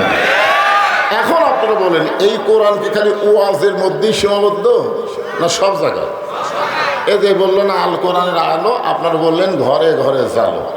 শেষ পর্যন্ত যিনি শুরু করছেন তিনি বাধ্য হয়ে লাস্টে গেল সংসদে জালো। তো সংসদে জালো বললে একদল লোকের কলজাতে আবার আগুন ধরে, বুঝলেন যে সংসদে কোরআন দিলে আমাকে খবর কি দেয়। এই জন্য আমরা অ্যাঙ্গেলে ডোজ দেব আল কোরআনের আলো, আপনারা বলবেন সব জায়গায় জালো। সব জায়গার মধ্যে সংসদ আছে না না? আল কোরআনের আলো, এইবার বোঝা গেল সব জায়গায় যদি কোরআন যায় তাহলে সংসদ কি বাদ থাকবি? মাশাআল্লাহ। এখন এই কোরআনটা কি, এই কোরআনটা আসলে কি, এইটা বোঝানোর জন্য আমি আপনাদেরকে সূরা মুলকের দুটো আয়াতে ব্যাখ্যা করতেছি। আপনার বলেন তো কোরআনটা কি? যে আমার হাতের দিকে তাকেন, এটা ধরবার গেলেও ঠেলা আছে। কেউ যদি দৌড়ে আসে ধরবার চায় ধরবার পারবে না, কারণ এটা ধরবার গেলে লা ইয়ামাসসুহু ইল্লাল মুতাহহারুন। ততক্ষণ পর্যন্ত তুমি কোরআন শরীফ স্পর্শই করতে পারবা না যতক্ষণ পর্যন্ত তুমি পবিত্র না হবা। তাহলে যেই কোরআন ধরবার গেলে পবিত্র হওয়া লাগে, সেই কোরআন তুইয়া মুয়া কোনো কিতাব না। এই কোরআন সম্পর্কে আল্লাহ বলেছেন অনুনাজ্জিলু মিনাল কোরআনি মা হুয়া শিফাউ ওয়া রাহমাতুল লিল মুমিনিন। আমার সঙ্গে স্লোগানে বলবেন, আমি যে বলো সব সমস্যার সমাধান, আপনারা বলবেন দিতে পারে আল কোরআন সব সমস্যার সমাধান। মা হুয়া শিফাউ ওয়া রাহমাতুল লিল মুমিনিন। শিফা মানে সব সমস্যা। এখন আসেন,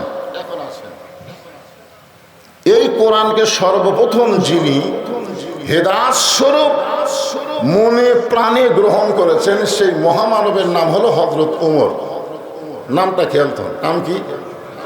ওমর।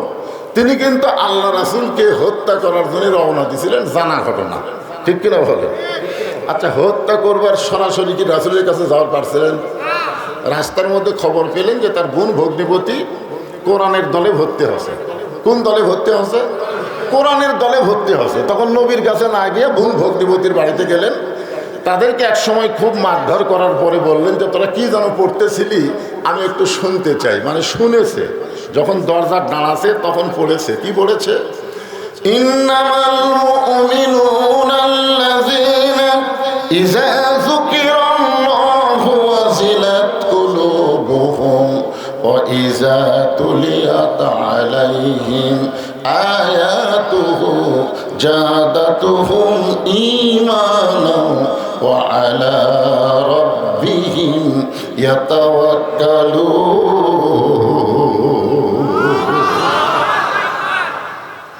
বোন ভগ্নিপতি বলল, ভাইজান আপনি যতই পাওয়ারফুল হন, আপনি যতই শক্তিশালী হন, এইটা ধরবার গেলে আপনার পবিত্র হওয়া লাগবে। যাই হোক, শেষ পর্যন্ত হযরত ওমর আল্লাহ রাসূলের কাছে গেলেন, তরবারি জমা দিলেন, ঈমান গ্রহণ করে কোরআনের সবক নিলেন। এই কোরআনকে এমনভাবে গ্রহণ করলেন যে কোরআনের ওসিলায় একসময় আল্লাহ তাকে বাংলাদেশের মতন ৯৬টা দেশের খলিফা বানায় দিলেন। আমাদের বাংলাদেশের মতন কয়টা?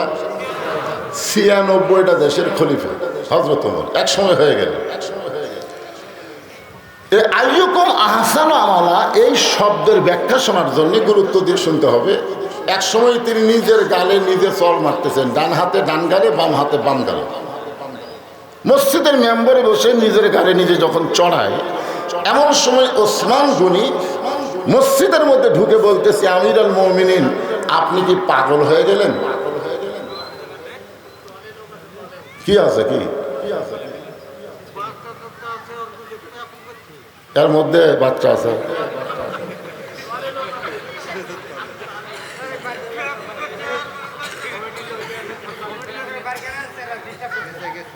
গেছে গেছে বার হয়ে গেছে। ওসমান গনি বলতেছেন আপনি কি পাগল হয়ে গেলেন? ওমর ফারুক বলতেছে, ওসমান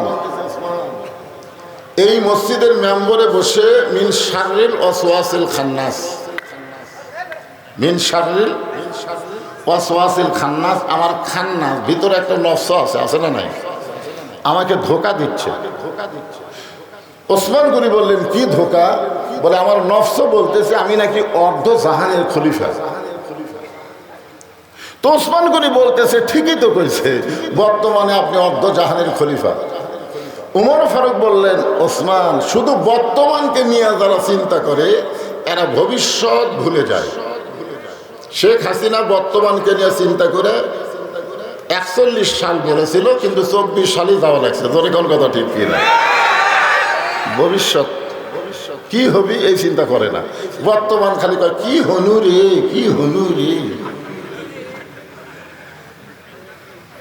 ওমর ফারুক বললেন, তুমি যে অবস্থানে থাকো না কেন, তুমি অতীতের কথা মনে করবে, ভবিষ্যতের চিন্তা করবে। আপনি অতীতে কি ছিলেন, ভবিষ্যতে আপনার কি হবে। বর্তমানে আপনি তো ভালোই আছেন, বর্তমানে ডক্টর ইউনূস আসার পর থেকে মোটামুটি ভালোই আছেন নাকি কোন, কিন্তু ভবিষ্যৎ চিন্তা করছেন? হায় হায়। এখন কিছু কিছু লোক বলতেছে নির্বাচনের দরকারই নেই, ইউনূসই থাক। কারণ ভারত যে হারে বাংলাদেশকে আক্রমণ করার হুমকি দেয়, ইউনূস ছাড়া উপায় নেই। জোরে কোন কথা ঠিক না? কারণ ভারতকে বুড়ে আঙ্গুল দেখা ইউনূস চীনত গেছে, চীন আবার এমন মাল মশলা দিছে, ভারতের মুদি গালত হাত দিয়ে শুয়ে পড়ছে। জোরে কোন কথা ঠিক না? কিন্তু অতীতে হাসিনার মতন একটা খারাপ শাসক ছিল, ভবিষ্যতে আমাদের খবর কি একটু চিন্তা করার দরকার আছে না নাই? জোরে কোন আছে না নাই? খালি বর্তমান নিয়ে থাকলে হবে না তো ভাই, জান। আকরামাকুম ইনদাল্লাহি আতকাকুম, ওই ব্যক্তি সবচাইতে দামি হয় যার কলিজার ভিতরে আল্লাহর বেশি ভয়। আল্লাহু আকবার বলেন। কি মনোযোগ দিয়ে শোনেন, আমি চেয়ারের বসে ওয়াজ করতেছি, আমি বেশি দামি, আর আপনারা মাটির বসে ওয়াজ শুনতেছেন, আপনারা কম দামি। অনেক বক্তাকে আল্লাহ ধাক্কায় ধাক্কায় জাহান্নামে দিবে, অনেক শ্রোতাকে আল্লাহ বিনা হিসাবে জান্নাত দিয়ে দিবে। কি মনে করতেছেন বক্তার ঠেলা নাই? বক্তারা যদি লিমা তাকুলু মালা তাফালু না হয়, মুখে যা বলে আমলে তা করে না, এই বক্তার বাঁচা নাই বাজান। চিন্তা করে দেখেন, উমর ফারুক বললেন, রাখাল, ইন্না আকরামাকুম ইনদাল্লাহি আতকাকুম, ওই ব্যক্তির সবচাইতে দামি হয় যার কলিজার মধ্যে আল্লাহর বেশি ভয়। সত্যি যদি উমরকে দেখতে চাও, তাহলে তোমাকে ফজরের নামাজ সামনে কাতারে আদায় করা লাগবে। রাখাল বলতেছে, তাহলে এশার নামাজ পড়ে আজকে আর আমি বাড়ি যাব না। এশার নামাজ পড়ে আজকে আর আমি বাড়ি যাব না। ওমর ফারুক বললেন, এশার নামাজ পড়ে বাড়ি কেন যাব না? রাখাল বলে, এশা পড়ে যদি বাড়ি যায় তাহলে ফজরের নামাজ সামনে ধরতে যদি কষ্ট হয়। ওমর ফারুক বলে, রাখাল তুমি বলো তো, 5 ওয়াক্ত নামাজের মধ্যে 3 ওয়াক্ত তাড়াতাড়ি, এই আঙ্গুলের দিকে তাকান, কয় ওয়াক্ত? আসর, মাগরিব, এশা। আপনি দেখেন তো আসরের কিছুক্ষণ পরে কি কথা কয় না? আসরের কে ছেলেবেলে নামাজ পড়ো না তোমরা? আসরের কিছুক্ষণ পরে কি? মাগরিবের কিছুক্ষণ পরে। 2 ওয়াক্ত নামাজ লম্বা কেন? এশা থেকে ফজর, ফজর থেকে জোহর লম্বা কেন? রাখাল বলতেছে, আমি তো জানি না ভাই। ওমর ফারুক তো বলবার পর, এই মূর্খ, এতক্ষণ আমাকে মূর্খ মূর্খ করলু। কিন্তু না, নেতা হলে, নেতা যারা হবে তারা রাগ চেক দেওয়া লাগবে ভাই। কর্মীর সাথে নেতার কথার মিল হলে চলবে না। আমাদের কতগুলো নেতা এত সন্ত্রাসী, যার যা আছে তাই লেবার হ। তোমরা কি হাতে চুরি পড়া থাকো নাকি? এটা নেতা না ডাকাত রে? নেতা কারে কয় জানেন? ওমর ফারুক বললেন, রাখাল, ফজর থেকে জোহর আর এশা থেকে ফজর, এই 2 ওয়াক্ত লম্বা কেন? রাখাল বলতেছে, আমি জানি না। ওমর ফারুক বললেন, তাহলে শোনো, ফজর থেকে জোহর আল্লাহ লম্বা সময় দেওয়ার কারণ হলো এই সময়ের মধ্যে মানুষ চাকরি বাকরি করবে, ব্যবসা বাণিজ্য করবে, খেতে খামারে কাজ কাম করবে। এগুলো করতে গিয়ে তার দেহের যে ক্ষয় হবে, এশা থেকে ফজর আল্লাহ লম্বা সময় দিয়েছে। এই লম্বা সময় যদি ঘুম পাড়ে, ওই ক্ষয়গুলো আল্লাহ ঘুমের মধ্যে পুরা করে দিবে। তুমি এশা থেকে ফজর ধরবার চাচ্ছা, যদি তোমার চোখে ঘুম ধরে, রাখাল বলতে ঘুম যদি ধরে মসজিদের মধ্যেই ঘুমিয়ে যাব। যেই বলছে মসজিদের মধ্যে ঘুমাবো, উমর ফারুক চেহারা রক্তের মতো লাল করে, মসজিদের মধ্যে ঘুম পাড়ার দলিল দে। মসজিদের মধ্যে ঘুম পাড়ার দলিল থাকা লাগবে না? ঘুম পাড়া তো দূরের কথা, যোহর নামাজ পড়ে সবাই চলে গেছে, ওরা তিনজন চার ফ্যানটা গল্প করতেছে, 1-1 ঘন্টা হয় গল্প ছাড়ে না।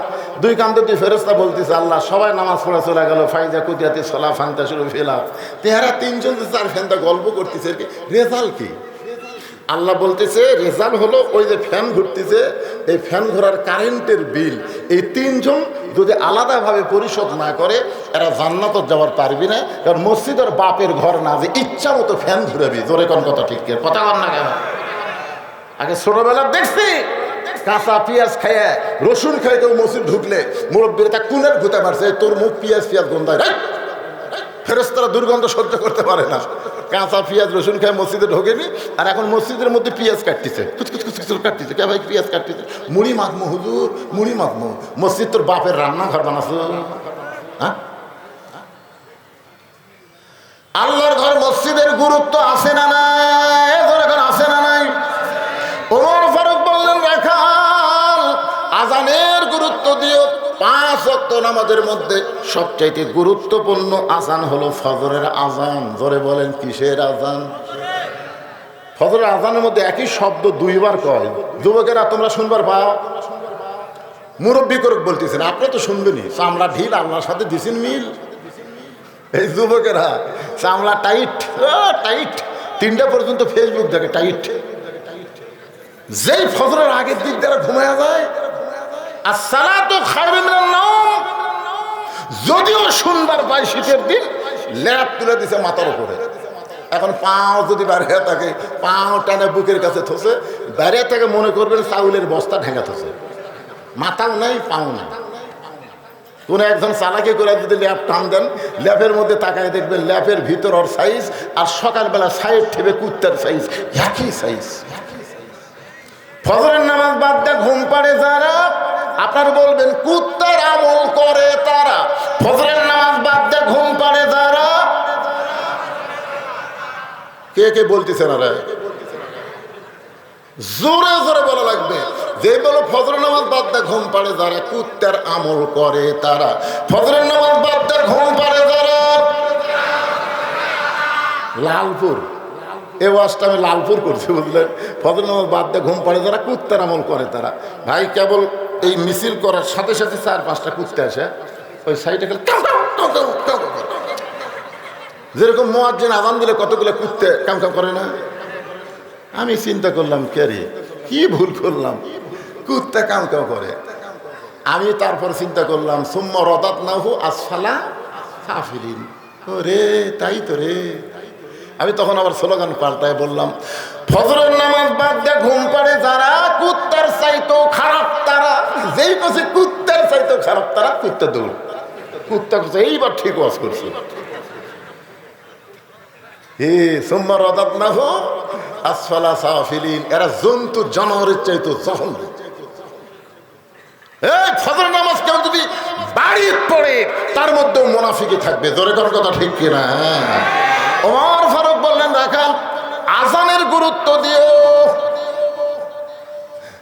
এতদিন রাখাল নামাজ পড়ছে বারান্দায়, কিন্তু আজকে নামাজ পড়বে সামনে কাতারে। যেই মাত্র মুয়াজ্জিন আজান দিয়েছে, রাখাল খুব জোরে সোরে মসজিদের বারান্দায় এসে বলতেছে, ও বারান্দা, আজকের মতো আমাকে মাফ করে দে, শুধু দেখার জন্য আমি ভিতরে ঢুকতেছি, আজকের জন্য আমাকে মাফ করে দে। যারা বারান্দার নামাজ পড়ে তাকে কিন্তু আলাদা একটা বৈশিষ্ট্য আছে, এরা সবার শেষে এসে আগে যাবি। জোরে খান কথা ঠিক কিনা?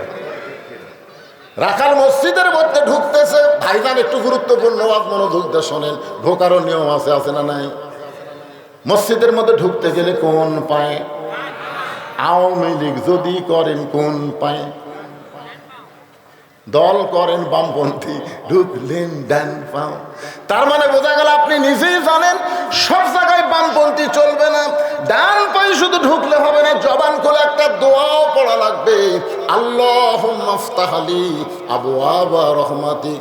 এই দোয়াটা পড়ে রাখাল সামনে কাতারে যাবার চাই। প্রত্যেকটা সাহাবী নড়ে সরে রাখালকে যাওয়ার রাস্তা করে দেয়। রাখাল মনে মনে কয়, আল্লাহ এতদিন বারান্দার থেকে মনে করলাম ভিতরে দামি দামি, কিন্তু আজকে ভিতরে ঢুকে দেখতেছি আমিও যা এরাও তাই।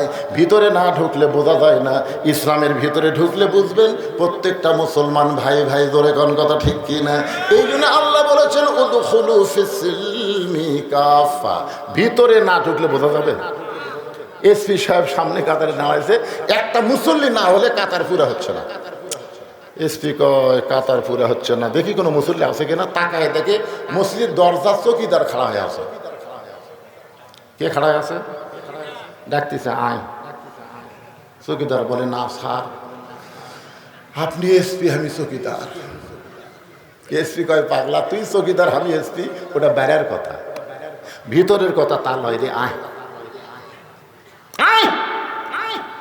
বারবার এসপি বলার পরে চৌকিদার ভিতরে ঢুকছে, কিন্তু সামনে আসে না। এসপি কাতার ছাড়িয়ে দেয়, চৌকিদার কয় কে তোর ডাকে আহিস না কেন? এই সামনে কাতারে এসপির কাছে খাড়া করে বলতেছে, তোর পায়ের গোড়ালি আমার পায়ের গোড়ালি মিল কর। এসপি গোড়ালির সাথে চৌকিদারের গোড়ালি। চৌকিদার বলে, স্যার খালি পায়ে থাকি, বেতন কম, গোড়া ফাটা স্যার, আর আপনার পায়ের গোড়া তেল তেলা, যদি ঘষ্টন লাগে। তুই আমি ভাই ভাই, গোড়ালি ফাঁক করার কোনো যোগ্যতা নাই। চৌকিদার মনে মনে করে, আল্লাহ রে ভিতরে এত শান্তি, এটা তো বাইরে থেকে বোঝা যাবে না। আজকে বেয়ানামাজিকে বলতেছি, বেয়াপর্দাকে বলতেছি, বাহির থেকে কে কি বললো ওইটা শুনবেন না। ইসলামের ভিতরে, কোরআনের ভিতরে চলে আসেন, মহা শান্তি আল্লাহ দান করবে। ধরে কোন কথা ঠিক কিনা? কে কি বলে সেটা শুনবেন না, ভিতরে কি শান্তি। চৌকিদার এসপির আমি দুই ভাই, সোনাল্লাহ খবর না। রাখাল যাইতে যাইতে একেবারে সামনে কাতারে মেহরাব বরাবর। উমর ফারুককে দেখতে যেন সহজ হয়, এজন্য মেহরাব বরাবর প্রথম কাতারে দাঁড়ায় রাখাল 2 রাকাত সুন্নত নামাজ পড়েছে। মসজিদের মধ্যে ঢুকে ফজরের আগে 2 রাকাত সুন্নত আছে না নাই? আপনারা পড়েন? 2 রাকাত সুন্নত নামাজ পড়ে রাখাল চুপটি করে বসে গেছে। এমন সময় এক মুসল্লি মসজিদের মধ্যে ঢুকে দেখে জায়গা নেই। এমন সময় এক মসজিদের মধ্যে ঢুকে দেখে জায়গা নেই। কিরে আমার জায়গাতে কে বসলো রে? মানে নামাজ পড়ে কোথায়? বারান্দাত। আজকে আসি এমন জায়গায় বসেছে, ওই জায়গাতে একটা সাহাবী বসতো। সাহাবীর নাম হলো ওসমান গনি। জরেকার নাম কি? ওসমান গনি বলতেছে, আমার জায়গাত। আপনারা বলেন তো, ইমামের জায়গা নির্দিষ্ট আছে, মুসল্লির কোনো জায়গা নির্দিষ্ট আছে? তাহলে ওসমান গনি কেমনে বলে যে আমার জায়গা? বলার পিছনে কারণ হলো আল্লাহ রাসূল বলেছেন, হাদিসটা খেয়াল করে শুনবে। আল্লাহ রাসূল বলেছেন, আমি যখন ইমামতি করব, আমি বরাবর যিনি পিছনে দাঁড়াবে তার নাম আবু বকর। আবু বকর যখন ইমামতি করবে, আবু বকর বরাবর যিনি পিছনে দাঁড়াবে তার নাম হলো ওমর। ওমর যখন ইমামতি করবে, ওমর বরাবর পিছনে যিনি দাঁড়াবে তার নাম হলো ওসমান। ওসমান যখন ইমামতি করবে, ওসমান বরাবর পিছনে যিনি দাঁড়াবে তার নাম হলো আলী। আলী যখন ইমামতি করবে, আলী বরাবর পিছনে শব্দ উল্লেখ করে রাসূল আর কারো নাম বলেন না। সমস্ত সাহাবীরা বলেন, ইয়া রাসূলুল্লাহ, হযরত আলী যখন ইমামতি করবে, আলী বরাবর পিছনে কে দাঁড়াবে? রাসূল বললেন, মা ইয়ানতিকু আনিল হাওয়া ইন হুয়া ইল্লা ওয়াহয়ুন ইউহা। আমি নবী ততক্ষণ পর্যন্ত বলতে পারি না যতক্ষণ পর্যন্ত আল্লাহ বলার হুকুম না দেয়। এই আলী পর্যন্তই হলো খোলাফায়ে রাশেদিন। তাহলে ওমর ফারুক যখন ইমামতি করবে, ওমর ফারুক বরাবর কে দাঁড়াবে? ওসমান গনি। কিন্তু দেখে জায়গা দখল। আল হায়াউন ওসমান, ওসমান গনি শরম বেশি, নরমও বেশি। মনে করছে আমার জায়গায় বসিছে থাক। কাছে আসে দেখে রাখালের পাশে ফাঁকা জায়গা, ওই ফাঁকা জায়গায় 2 রাকাত সুন্নত পড়ে রাখালের দিকে 3 বার তাকাছে। 3 বার। কোনোদিনও দেখেনি, আজকে প্রথম দেখতেছে, বুঝলেন না?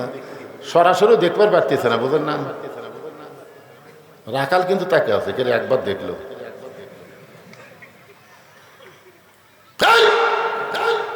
মূর্খ মানুষ। আপনারও মূর্খ মানুষের দিকে বারবার তাকান তো খেপে দেবে না। আমি একবার তাকাছিলাম এক অটো ভ্যান আনার দিকে, হুজুর গাড়ির চড়া বেড়ান দেখি মোশান হোসে। আমি বললাম ভাই রে, যখন গাড়ি যায় তোরও গাড়ি এক চাকা নামাস, আমার গাড়ি এক চাকা নামা, আটো রাস্তা তুই যে আমার ব্রেক কমজোরি হুজুর, আমি নামাবার পারবো না, আপনার গাড়ি দরকারে মাটি তেলিয়ে যাবে। এই কথা বলার পরে আমি 3 বার তাকাছি। আমার কয় হুজুর কি মনে করেন এতবার তাকান কে? আপনারা সারা রাত যদি আমার দিকে তাকা থাকেন আমি রাগ করবো, কিন্তু একটা মূর্খ লোকের দিকে তাকালে দেখে তাকে দেখবেন 2-4 বার খেপে দেবেন।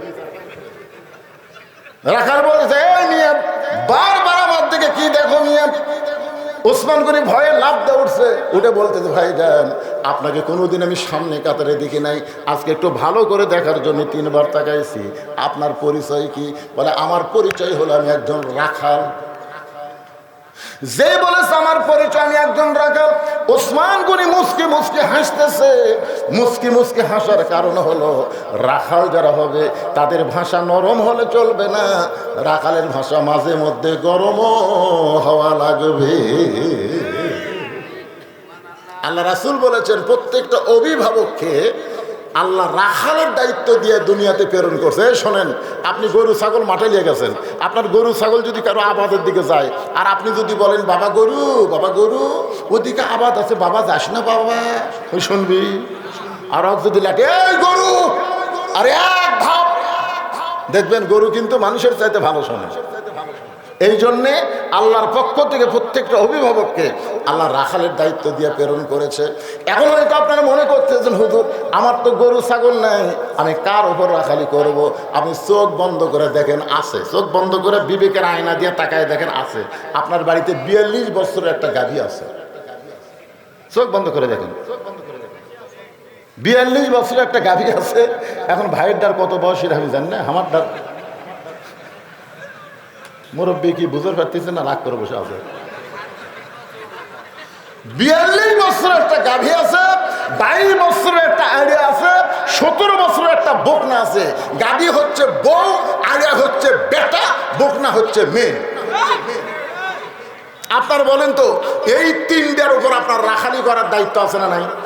তা আপনি যে এশার নামাজ পড়ে বাড়ি গেলেন, আপনি সামনে কাতারে এশার নামাজ পড়লেন, পড়ে বাড়ি যাচ্ছেন আর মনে মনে চিন্তা করতেছেন আমার ম্যাডাম এখন এশার নামাজ পড়তেছে, আমি মসজিদে বললাম আমার বাড়িয়ালি এশার নামাজ যায় নামাজে পড়তেছে বাড়িতে। এই নিয়ত করে বাড়ি ঢুকে দেখেন আপনার ঘরের মধ্যে হরি হরি হরি হরি হরি হরি হরি কেন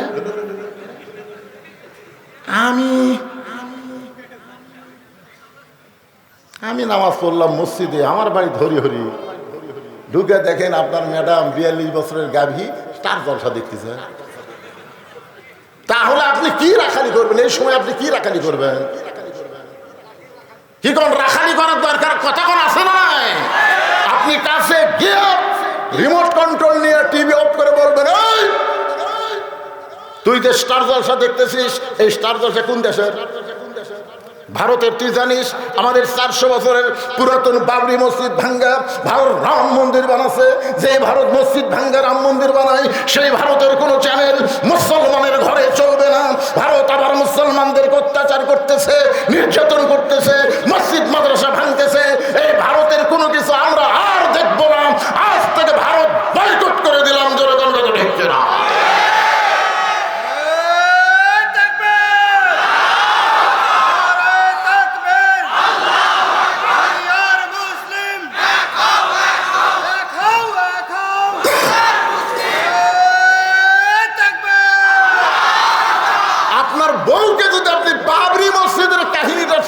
শোনার পারেন বিশ্বাস করেন মেয়ে মানুষের মন খুবই নরম, ওই আর জীবনে ভারতের চ্যানেল দেখতে না। রাখালি করছেন আপনার ছেলে যে 22 বছরের ছেলে স্কিন প্যান্ট পরে, এত টাইট প্যান্ট পরে পরে কলেজে যায়। ছেলে আপনি 9টার সময় কলেজে গেল, সুন্দর সেই বাড়িতে আসলো, এত টাইট ফুল প্যান্ট। আপনি কি কোনোদিন রাখালি করছেন? কে রে বাবা? এ বাবা শোনো, মুসলমানের বেটা কাপড় থাকবে টাকনুর উপরে আর পরবা নাভির উপরে, নাভির উপর থেকে টাকনুর উপর। জোরে কোন কথা ঠিক কিনা? আর এত টাইট ফুল প্যান্ট পরছো, এই ফুল প্যান্ট পরে তুমি কি 9টার থেকে সন্ধ্যা পর্যন্ত পেশাব করনি? এটা রাখালি করতেছে। লোকমান তার ছেলের সাথে রাখালি করছে, এই জন্য আল্লাহ কোরআন একটা সূরাই দিয়েছে লোকমান। পিতা হয়ে আপনি বলতেছেন, আচ্ছা ঠিক আছে বাবা, তুমি এই ফুল প্যান্ট করে পেশাব কেমনি করলে? সুন্দর করে বলবেন, আব্বু আমি তো এটা পরে বসতে পারিনি। তো কেমনি করলে? খাড়া হয়ে করছে আব্বু। তো খাড়া হয়ে পেশাব করলে কয়বার করছে? তো সকাল থেকে সন্ধ্যা পর্যন্ত 3 বার করছি। তার 3 বার পেশাব করে পানি পানিও লিছি, টয়লেট লিছি। বাপ বলতেছে, পাগলা, পেশাব করে দাঁড়ায় পেশাব করে পানি নিয়ে তুমি মনে করছো পেশাব শেষ, এই মনে করে চেন টানছো, তারপরে কমপক্ষে 3 ফোঁটা পেশাব তোমার কাপড় পড়ছে। কারণ দাঁড়ায় পেশাব করলে পেশাব পুরোপুরি নিংড়ে না, কথা কন ঠিক কিনা? তো তুই 3 ফোঁটা, 3 বার 3 থেকে 9 ফোঁটা, তো 9 ফোঁটা পেশাব যে তোমার ফুল প্যান্টের আন্ডার প্যান্টে পড়লো, ওই পেশাব শুকা যায় কি হলো? ওই পেশাব শুকে যায়, ওটি আবার জীবাণু হলো। এই জীবাণু দিয়ে তোমার ওই পেশাবের ছিদ্রতে ভিতরে ঢুকলো, কিছুদিন পরে তোমার যৌবন শক্তি নষ্ট হবে, আগা মোটা গোড়া চিকন হবি, তোমার সাথে কেউ বিয়ে দিবি? আসতেছেন ইন্ডিয়ান হারবাল খাবে? আপনার ছেলেকে 22 বছরের ছেলেকে আপনি এইভাবে সুন্দর করে রাখালি করে বুঝাই দিবেন। মুসলমানের সন্তানকে 7 বছর থেকে তালিম দেওয়া লাগবে, 10 বছর থেকে নামাজ ধরার লাগবে। যদি নামাজ ধরাবার পারেন, ও আর টাইট খুলবেন কোনোদিন পড়বে না। ধরে কোন কথা ঠিক কিনা? এখন 17 বছরের বোকনা মানে আপনার মেয়ে। আপনার মেয়েকে আপনি মুসলমান হিসাবে কি তৈরি করবেন? ফাতেমা তৈরি করবেন না পরিমণি তৈরি করবেন? বাবা হিসাবে আপনার দায়িত্ব গ্রহণ করা দরকার। যদি আপনি ফাতেমা তৈরি করেন, আল্লাহ রাসূল বলেছেন, সাইদাতুন নিসাই আহলুল জান্নাহ ফাতেমাতুজ জোহরা, আমার ফাতেমা জান্নাতি নারীদের নেত্রী হবে। একদিন নবী ফাতেমার কাছে গিয়ে বললেন, ফাতেমা তুমি কি কখনো মনে করেছো তোমার বাবা আল্লাহর নবী বলে তুমি জান্নাতে যাবা? ফাতেমা বলতেছে, বাবা আমার বাবা শুধু আল্লাহর নবী না, আমার বাবা হলো বিশ্ব নবী। আমার বাবা হলো বিশ্ব নবী, আর বিশ্ব নবীর মেয়ে হওয়ার কারণে আল্লাহ কি আমাকে জান্নাত দেবে না? রাসূল হাত ধরে বললেন, ফাতেমা নবীর মেয়ে হওয়ার কারণে তুমি জান্নাতে যাবার পারবা না। জান্নাতে যদি যাবার চাও তাহলে জান্নাতের আমল করে তোমাকে জান্নাতে যেতে হবে। ফাতেমা বললেন, বাবা মেয়েদের জন্য জান্নাতের আমল কি বাবা? রাসূল বললেন, মাত্র 4টা আমল করবে। 1 নম্বর হলো নামাজ, 2 নম্বর রমজান মাসে রোজা, 3 নম্বর সতীত্বের হেফাজত পর্দা করা, আর 4 নম্বর স্বামীর কথা মতো চলা। এই 4টে আমলের মধ্যে পর্দাটা হলো সবচাইতে গুরুত্বপূর্ণ আমল ফাতেমা।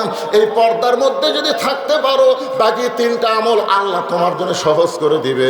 আমার মা বোনেরা যারা পর্দার অন্তর আছেন গো মা, কেউ যদি আপনাদের বলে কোরআনের দল ক্ষমতাত গেলে পর্দার মধ্যে রাখতে হবে, আল্লাহ কোরআনে বলেছেন, অকরনা ফি বুয়ুতিকুন্না ওয়ালা তাবাররাজনা তাবাররুজাল জাহিলিয়াতিল উলা। যে মেয়েরা পর্দার মধ্যে থাকবে, ওই মেয়েদের আকাঙ্ক্ষা আল্লাহ দূর করে দেয়। ওই মনের মধ্যে পর্দায় থাকলে শান্তি হয়, যেই জিনিসটা হাতে পাবে 10কে আল্লাহ 100 বরকত বানায়া দেবে। ধরে কোন সুবহানাল্লাহ। ওই মেয়েটা পরপুরুষের উপর কোনোদিন লালায়িত হবে না, পরকীয়া প্রেম চলবে না। স্বামী স্ত্রীর মধ্যে আলাদা জান্নাতে একটা মহব্বত হবে। হুন্না লিবাসুল লাকুম ওয়া আনতুম লিবাসুল লাহুন্না।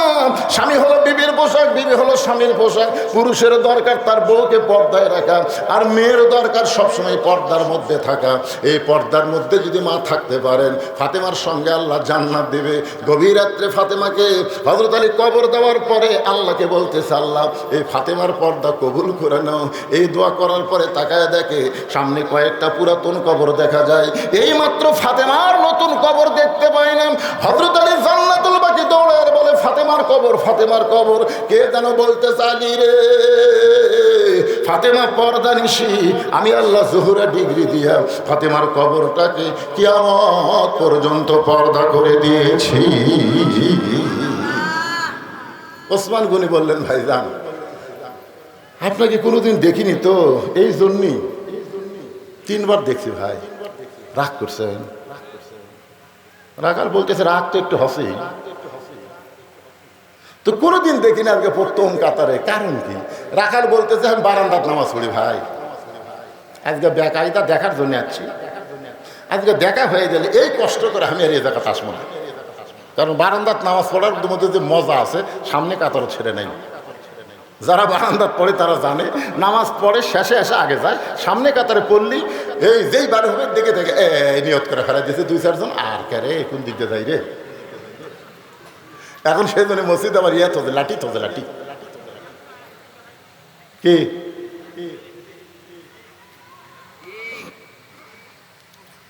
তো এখন আজকের দিনে এখানে সামনে কাতারে পড়তেছি, দেখা হলে আমি চলে যাবো, দেখা হলি।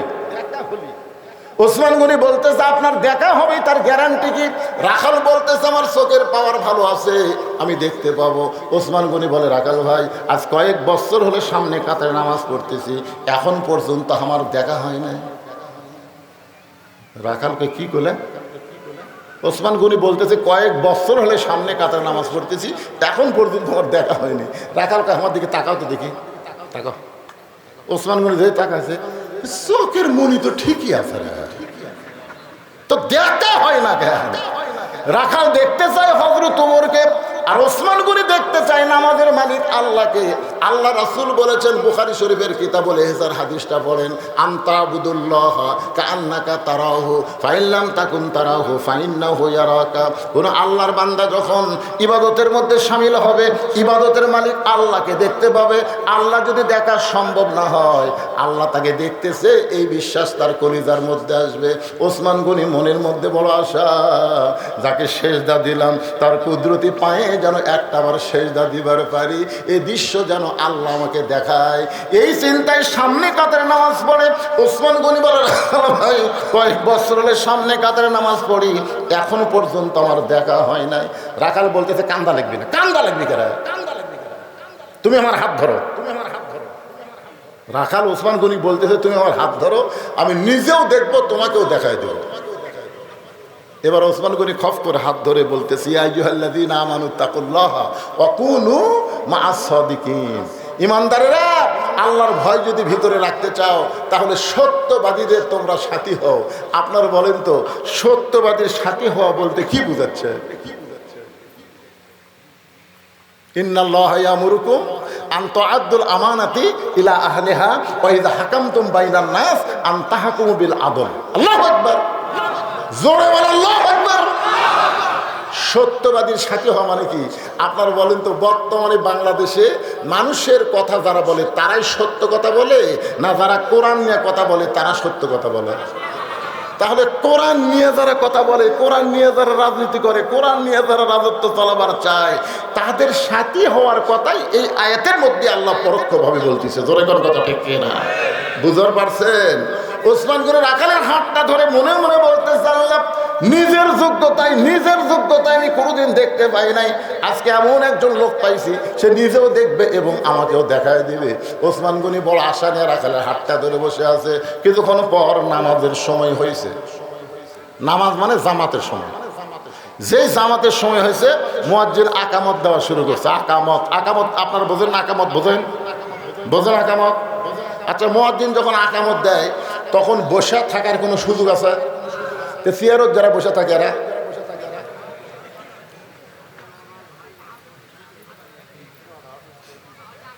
এই চেয়ারত যারা বসে থাকে, আজ থেকে 20 বছর আগে গোটা বাংলাদেশের কোনো মসজিদ আমি চেয়ার দেখিনি পারে। দিন যাচ্ছে আর চেয়ার ভাটতেছে, হেঁটে হেঁটে আসে চেয়ারত বসে, হেঁটে হেঁটে আসে। 10 কেজি ব্যাগলে আসতেছে, ভ্যানওয়ালা বলতেছে চাচা ভ্যানত চড়েন চাচা, বাড়ি পৌঁছে দেবো 10 টাকা দেবো। 10 টাকার দাম আছে, তুই কি মনে হচ্ছে হাঁটিয়ে পারি না? এই 10 টাকা 10 কেজি ব্যাগলে হাঁটে বাড়িতে আসে, ব্যাগ থুয়ে মসজিদ এসে চেয়ার খুঁজতেছে। সাত খালি আপনি জানেন মসজিদে নামাজ পড়লে 27 গুণ সওয়াব। ধরে কোন কয় গুণ? আচ্ছা, কিভাবে নামাজ পড়লে 27 গুণ সওয়াব কোন তো? কথা করা লাগবে রে, কিভাবে? কাতার ব্যাকা করে না সোজা করে? তো কাতার সোজা করা মানে পায়ের গোড়ালির সঙ্গে গোড়ালি মিল করা লাগবে। তো চেয়ার আর পাও কুটিরে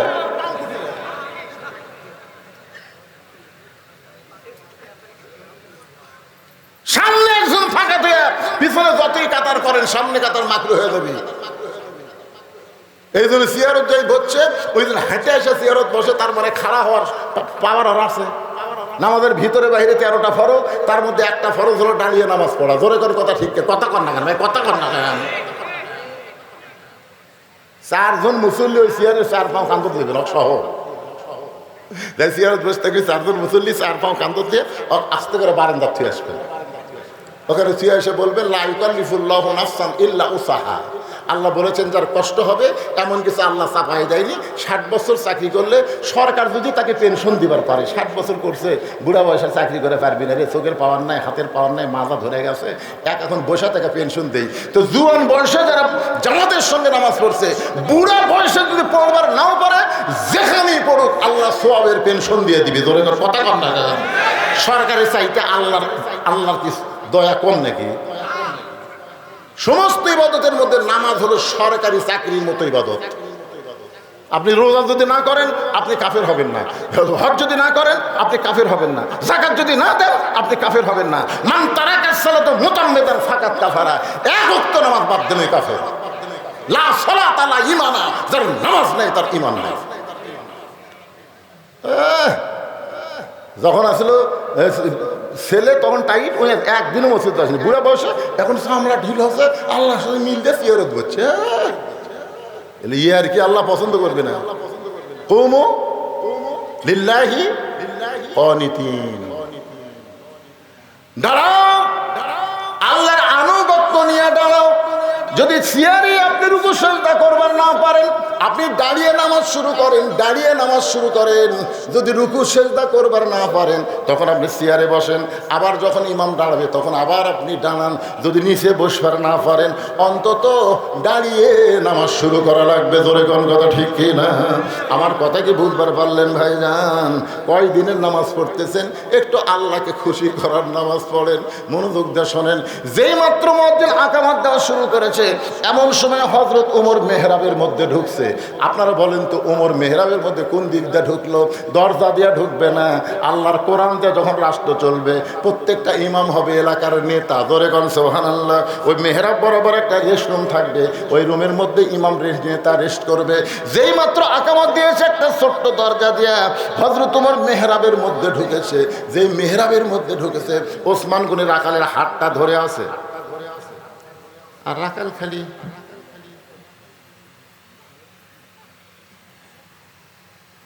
কে রে? এই তো হক হলো উমর দেখবার গেলে সামনে কাতার জালে ই তো রে খেললো কিংবা শোকাচ্ছে, আর ওসমান মানে হাত ধরে আছে। যেই মাত্র রাখাল বলেছে কতকামাতি সালাম, কতকামাতি সালাম, সঙ্গে সঙ্গে রাখাল আল্লাহু আকবার, আল্লাহু আকবার যেই কথা রাখাল ওসমান করে হাত ছাড়া দিচ্ছে। হাত ছাড়াতে বলতে যে ভাইজান ইমাম সাহেব ভুল করলে মানুষ লোকমা দেয়। এখন কতকামাতি সালা আকামতি শেষ হয়নি, আপনি আল্লাহু আকবার লোকমা দিলে। রাখালকে এই জন্যই তো তুই কানা, এই জন্যই দেখবার আসা তুই দেখবার পাস না, এই জন্যই তুমি কানা, দেখতে এসে দেখতে পাও না। এই কথা বলার সঙ্গে সঙ্গে তৃতীয় কাতারের একজন মুসল্লি দৌড়ে এসে রাখালে হাতটা ধরে হ্যাঁচকা টান দিয়ে বলতেছে তোকে সামনে দেখে আমার সন্দেহ হয়েছে, এই পাগল তুই যারে কানা কানা বলে তিরস্কার করতেছিস, এই মহামানবকে তুই চিনিস? রাখাল বলতেছে আমি বারান্দার নামাজ পড়ি, আমি ভিতরের কাউকে চিনি না। সাহাবী বলতেছে পাগল রে, যেই মানুষটা তখন তোর হাত ধরেছিল ওই মানুষটি হলো আল্লাহর নবীর ডবল জামাই ওসমান গনি। রাখাল ছোট বাচ্চার মতন কান্দে। এই জন্যই বারান্দার নামাজ পড়ি, এই জন্যই মসজিদের ভিতরে কোনোদিন ঢোকার সাহস পাই না। মসজিদের মধ্যে দামি দামি সাহাবি, ওই দামি দামি সাহাবির মধ্যে আমি রাখাল কেমনে যাই? কিন্তু ওই পথিক আমার সর্বনাশ করছে। ওমর ফারুকের দিকে আঙ্গুল দেখায় বলতেছে ওই পথিক আমার সর্বনাশ করছে, ওই পথিক আমারে কইছে ওমরকে যদি দেখতে চাও তাহলে মসজিদের সামনে কাতারে দাঁড়াও। সারা জীবনের সাধনা একটা বার শুধু হযরত ওমরকে দেখতে চাই, আর ওমরকে দেখতে এসে ওই পথিককে যদি আমি দেখতে চাই তাহলে তোমরাই বলো লোকমা দেওয়া ছাড়া তো আমার উপায় নাই। আমি আল্লাহু আকবার লোকমা দিয়া মেহরাব থেকে পথিককে সরাই দিব, ওই জায়গায় হযরত ওমরকে আমি এক নজর দেখতে চাই। মসজিদের হাজার হাজার সাহাবীরা কাঁদতেছে। সমস্ত সাহাবীরা যখন কান্দে রাখাল চিল্লায় বলে বারান্দায় নামাজ পড়া ভালো, এই ভিতরে কেন কান্দা কান্দি শুরু হয়ে গেল? ওসমান গনি বলে রাখাল ভাই ভিতরে কান্দার কারণ হলো তুমি যারে পথিক পথিক বলতেছ তিনি হলেন হযরত মুহাম্মদ। গাছের গোড়া কাটলে গাছটা যেমন পড়ে যায় রাখাল তেমনি পড়ে মেহরাবের মধ্যে কাটা মুরগির মতন ছটফট করে। ইয়া আমিরুল মুমিনিন, আমি আপনাকে তওবা পড়াইছি। ইয়া আমিরুল মুমিনিন, আমি আপনাকে মুনাফিক কইছি। ইয়া আমিরুল মুমিনিন, আমি আপনাকে ভণ্ড কইছি। এত কথা বলেছি গো আমি। অদম রাখালকে আপনি কিছুই বলেন নাই। ওমর ফারুক রাখালকে এক টানে মেহরাবের পড়ে যাওয়া থেকে তুলে বুকের মধ্যে চাইপা ধরে কপালে একটা চুমা খায়। সাহাবীরা বলে আমিরুল মুমিনিন, যে লোকটা নিজেই বলতেছে আপনাকে তওবা পড়াইছে, মুনাফিক কইছে, ভণ্ড কইছে, আর আপনি তাকে বুকের মধ্যে চাইবা কপালে চুমা দিলেন। ওমর ফারুক বলে সাহাবীরা রে, রাখালের এত কথা হজম করার পিছনে একটাই মাত্র কারণ হলো আমি রাখালকে দেখি নাই, রাখালের ভিতর আমার আল্লাহর কোরআন দেখা যায়। এই কোরআন শুধু শোনার জন্যে না, এই কোরআনকে যদি বাস্তবে আমরা দেখতে চাই তাহলে বাংলার জমিনে আল্লাহর কোরআনের বিকল্প কোনো রাস্তা নাই। এই কোরআন শুধু শুনলে হবে না, বাস্তবে আল্লাহর কোরআনকে আমাদের গ্রহণ করতে হবে। আর কোরআনকে তখনই আমরা গ্রহণ করতে পারবো যখন আমরা কোরআন অনুযায়ী চলব। আল্লাহ এই তাফসীর মাহফিলকে কবুল করুক। সকলে বলে আল্লাহুম্মা আমিন, জোরে বলে আল্লাহুম্মা আমিন। আগামীকাল আবার মাহফিল হবে। আমার ভাতিজা আমির হামজা, মুফতি আমির হামজা আসবেন। আজকে আমি আপনাদের এই যে আলোচনা করলাম, এখন একটা সংক্ষিপ্ত মোনাজাত হবে। লাভ দাও উঠেন কেন? এই লাভ দাও উঠা মানে বাড়ি যাওয়া পারবেন? বাড়ি যাওয়ার আগে কতগুলো হাসপাতাল যায় জানেন আপনারা? সভাপতি সাহেবকে ডাক, তাহলে মোনাজাত করবো। আল্লাহুম্মা আমিন। আল্লাহুম্মা আনতাস সালাম ওয়া মিনকাস সালাম তাবারাকতা ইয়া যাল জালালি ওয়াল ইকরাম। আল্লাহ, চারিদিকে আজকে বৃষ্টি দেখলাম। আল্লাহ, বাড়ি থেকে বের হলাম বৃষ্টির মধ্যে, নওগাঁতে বৃষ্টি, প্রচুর বৃষ্টি। আল্লাহ, আল্লাহ আজকের মাহফিলকে তুমি কবুল করেছো। আল্লাহ, এত সুন্দর আবহাওয়া, গরমের মধ্যে বৃষ্টি হওয়ার কারণে এখানে ঠান্ডা বাতাস বইতেছে। তোমার হাজার হাজার বান্দা বান্দি আজকের এই মাহফিলে শামিল হলো। আল্লাহ, মেহেরবানি করে আজকের মাহফিল আমাদের সকলের হিদায়াতের জন্য, নাজাতের জন্য, জান্নাতের জন্য আল্লাহ কবুল করে নাও। এই মাহফিলের শুরু থেকে শেষ পর্যন্ত যে আলোচনা হয়েছে আল্লাহ, এর মধ্যে যদি ত্রুটি হয়, ভুল হয়, মাফ করে দাও। এর যা হাদিয়া মঞ্জুর করো সোনার মদিনায় নবী পাকের রওজা মোবারকে আল্লাহ কবুল করো। তামাম আম্বিয়ায়ে কেরাম, আসহাবে কেরাম, তাবিনে কেরাম, তাবিনে কেরাম, তামাম পৃথিবীর মাটির নিচে যত মুমিন মুমিনা শুয়ে আছে আল্লাহ, সকলের ওয়াফরে হাদিয়া কবুল করো। আল্লাহ, যারা কষ্ট করে মেহনত করে আজকের জান্নাতের বাগান লাগাইছে আল্লাহ, তাদের সকলকেই জান্নাতি কবুল করো। আমরা যারা হাত তুলেছি, রব্বির হামহুমা কামা রব্বায়ানি সগীরা, আল্লাহ আমাদের বাপ মার কবরকে জান্নাতের টুকরা বানিয়ে দাও। আল্লাহ, আগামীকালের মাহফিলকে কবুল করো। আল্লাহ, যারা আজকে এসেছে, আগামীকাল মুফতি আমির হামজা আসবে, 2-1 4জন করে আরও ধরে নিয়ে আসবে, হাজার হাজার মানুষের সমাগম হবে। আল্লাহ, আগামীকালও আসমানটা তুমি ভালো রেখো। আল্লাহ, তোমার কোরআনের জন্য আগামীকাল পর্যন্ত মাহফিলটা কবুল করো। আল্লাহ, আয় আল্লাহ, আজকের মাহফিলের সভাপতি কবুল করো, অতিথিদের কবুল করো। আল্লাহ, সহসভাপতিদের কবুল করো, আলেম ওলামাদের কবুল করো, হাদিস সাহেবদের কবুল করো, মুরব্বীদের কবুল করো। আল্লাহ, যুবকদের কবুল করে 5 ওয়াক্ত নামাজি কবুল করো। আমার মা বোনদেরকে পর্দার মধ্যে কবুল করো। আল্লাহ, আমি অসুস্থ, আল্লাহ আমার মতো অসুস্থ অবস্থায় যারা হাত তুলেছে সবাইকে সুস্থতার নিয়ামত দান করে দাও। আল্লাহ, গোটা বিশ্বের মুসলমানকে আল্লাহ তুমি হেফাজত করো। আল্লাহ, এতদিন আমরা গাজার জন্য দোয়া করেছি, ফিলিস্তিনের জন্য দোয়া করেছি, আজকে ইসরায়েল করে আগুন জ্বলতেছে, আরো আগুন ফলায় দাও। আল্লাহ, পৃথিবীর মানচিত্র থেকে ইহুদি ধ্বংস করে দাও। আল্লাহ, আল্লাহ, আল্লাহ, ভারত মুসলমানদের হত্যা করতেছে, নির্যাতন করতেছে, মসজিদ মাদ্রাসা ভাঙতেছে। আল্লাহ, সব ক্ষমতা তোমার হাতে। আল্লাহ, তুমি সব দেখতেছো। আল্লাহ, মেহেরবানি করে আল্লাহ মুসলমানদেরকে বিজয় দাও, বাংলাদেশের প্রতি রহম করো। আল্লাহ, কোরআন অনুযায়ী চলার মতন একটা অবস্থা বাংলাদেশে তৈরি করে দাও। আল্লাহ, আল্লাহ, আল্লাহ, যে কোরআন শুনলাম বাস্তবে যেন কোরআনকে গ্রহণ করে চলতে পারি এমন তৌফিক আল্লাহ দান করে দাও। কোরআনের বিজয় দাও, কোরআনের বিজয় দাও। সুবহান রাব্বিকা রাব্বিল ইজ্জাতি আম্মা ইয়াসিফুন ওয়া সালামুন আলাল মুরসালিন আলহামদুলিল্লাহি রাব্বিল আলামিন। ওয়াল আখিরাতি কালিমাতুন ইনদাল মাউতি, সকলে পড়েন লা ইলাহা